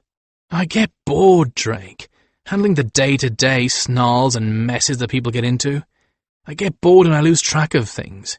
I get bored and I go stale and I get fat. I make up crisis after crisis to solve when there aren't any. I turn ordinary problems into a crisis, just so I feel as if I'm doing something. You, though, you're good at that kind of thing. I think it's just an extension of what you were trained for." "What? As a Kestrachan?" Amberdrake raised an eyebrow. "Well, you may be right. There's a certain amount of organizational skill we have to learn. How to handle people, of course, how to delegate authority and when to take it back." "Huh. I hadn't thought of it that way." "And you won't get bored and fat." Skan nodded his head decisively. "Judith says I can have my old job back, so to speak. She'll put me in charge of the Gryphon wing of the Silvers, provided I can find someone to take over my administrative jobs." "Oh, really?" Amberdrake looked as if he might be suppressing a smile. "Fascinating. I wonder how you talked her into that." Privately, Skandranon wondered too. Judith had been entirely too accommodating. Then again, leading a Gryphon wing took some special talents, and there were talents a mere human wasn't likely to have. "Sometimes getting them to work together feels like herding grasshoppers. It's hard to get them to understand that teamwork is necessary off the battlefield." "We aren't the only people emigrating out of the battle zone, just the first. She thinks that we're going to need to help the Highly deal with more refugees, and they're as likely to be from Mars' army as ours," he said by way of reply. "She wants to have the wing set up and ready to move the first time there's trouble. We're a lot more mobile than you two-leggers. We'll make a good strike-and-run force." "I just hope that all of those damned Makar died with their master. And the more cooperative we show ourselves, the easier it will be to get diehards like Palisar to fully accept us," Amberdrake acknowledged. "Well, she's right. And you're right. And I have a feeling that we aren't out of the woods yet." His expression turned thoughtful. "You know the mage storms are settling down to squalls and dying out altogether, and one of these days magic will go back to being what it used to be. Ma and Urtho weren't the only powerful adepts up there, just the two most powerful, and right now there probably aren't too many places that are pleasant to live in the north. Skandranon thought about that for a moment, and he didn't much like the taste of it. Amberdrake was right. There had been plenty of mages up there, and not all of them died or were burned out in the last conflagration. Most mages had either joined forces with Urtho or with Ma'ar. There was no point in worrying too much about those who'd been with Urtho, but those who'd been with Ma'ar couldn't all have been eliminated. And there had been a few mages, adepts all, who had opted to sit out the conflict between Urtho and Ma'ar, to wait and watch from within, hiding, and see precisely who won before making moves of their own. And where were they? No one knew. No one would know unless they came out of hiding. When a wizard chooses to go into hiding, there isn't much that can pry him out until he's good and ready to come out. But no other mage had ever had anything like the Gryphons. They'd proved to be Ma'ar's downfall. We could surprise someone else too. Well, that didn't matter at this very moment. What did matter was that there was 2 tasks facing the people of White Gryphon that needed to be finished. They needed to complete their city and learn how to run it, and they needed to learn how to live in this new situation in society. I can take care of contingency battle plans for dealing with possible enemies. If Drake can take over this city, Skan chuckled to himself. The old team, just like before, with Geston putting us both in our place. Well, right now, what if we agree to wait until I have the permanent delegation here set up and running smoothly? Amberdrake asked. If I manage that, well, perhaps my skills might be up to administering a city. I'll agree to that, Skan said readily. People are already deferring to him. Judith does, and so do the rest of the Silvers. The Highly are, I think, they're rather in awe of the way he could play so many roles too. Besides, I need to be here to help Silver Vale interview her replacement, Amberdrake continued, but this time with an amused sparkle in his eye. We both agreed that, on the whole, I am not particularly suited to the position, since Loyette would never be able to unburden himself to someone he thinks of as being God-touched. But she's willing to talk to anyone from White Gryphon that I send for. I have a candidate or two, Jessamine for one. She's competent, and she would be a complete change of pace from Silver Vale, which would make it impossible for anyone to ever compare the two. Skan sighed with relief when he realized that Amberdrake was not even thinking about taking the job himself. That had been a private worry of his, that Amberdrake would decide to stay here as Silver Vale's successor, with Winterheart in charge of the actual ambassadorial delegation. In many ways it would be a good positioning of resources. Winterheart was admirably suited to such a task, and if Amberdrake was in the position of Imperial Kestra Churn, his people would be very well appraised of whatever situation currently prevailed in Charleman's land. But I want him home, Skan thought stubbornly. We're a good team, and I need him back home where he belongs. Besides, he needs to take over from Lionwind as well as taking over the city. The Caladian are more than they were before, and Lionwind is still acting as if they were just one of the clans, with no outsiders among them to change things. I think he realizes that too. In fact, there were some stirrings in that direction before we left. It seemed to me that Lionwind was spending an awful lot of time with the shaman. Maybe he's thinking you ought to move on to something else too. Change or stagnate, keep moving or die. That always seemed to be the choices facing Urtho's folk. But if we change, we grow. If Drake takes all this leader business on, it will make him grow. He's been stagnating too. This was going to wake him up, and that would be good, not only for him, but for Winterheart. She'll be his partner, just like always. And that's interesting. She really wasn't suited or trained to be his partner when all he was doing was speaking for the Kestra Churn. But as the full administrator? Oh, they'll handle that job together like 2 trained horses in harness. Winterheart would probably enjoy sharing the administrative things out with me, Amberdrake mused aloud, in an unconscious echo of Skandranon's thoughts. She'd been wasting her talents, really, until we got here. She was trained to rule not only a household, but a full estate, with a substantial number of retainers. It would be a shame to let that kind of training and skill go to waste. You're going to do it, then? Skan could hardly contain his glee. Amberdrake gave him a wry smile. Sounds as though I've talked myself into it, haven't I? Well, yes, we will do it, provided we don't make total fools of ourselves setting things up here. Good. Skan settled back to watch Marquet pack with a much lighter heart. Everything was settled, and exactly as he wanted. And now he would be able to get back to doing what he did best, being the Black Gryphon, and all that entailed. I won't be stagnating either. We'll have to figure out how to work with the Highly forces. We've no idea what may be coming down out of the north. We Gryphons really should put some thought into organizing ourselves in some way. He Gryphon grinned at Amberdrake, and the Kestrachan's wry smile softened into a real one. And Skandranon Rashkai sat back on his haunches and pulled himself straight up in a deliberately statuesque pose against the sunlit sky, content with himself and the world. Life was good, and his heart had never been quite so full of light. This concludes The White Gryphon by Mercedes Lackey and Larry Dixon, narrated by Gary Furlong. Copyright 1995 by Mercedes R. Lackey and Larry Dixon. This unabridged audiobook is published by arrangement with Door Books Incorporated and was produced in the year 2019 by Tantor Media Incorporated, a division of Recorded Books which holds the copyright thereto. Please visit tantor.com for more information on our growing library of unabridged audiobooks.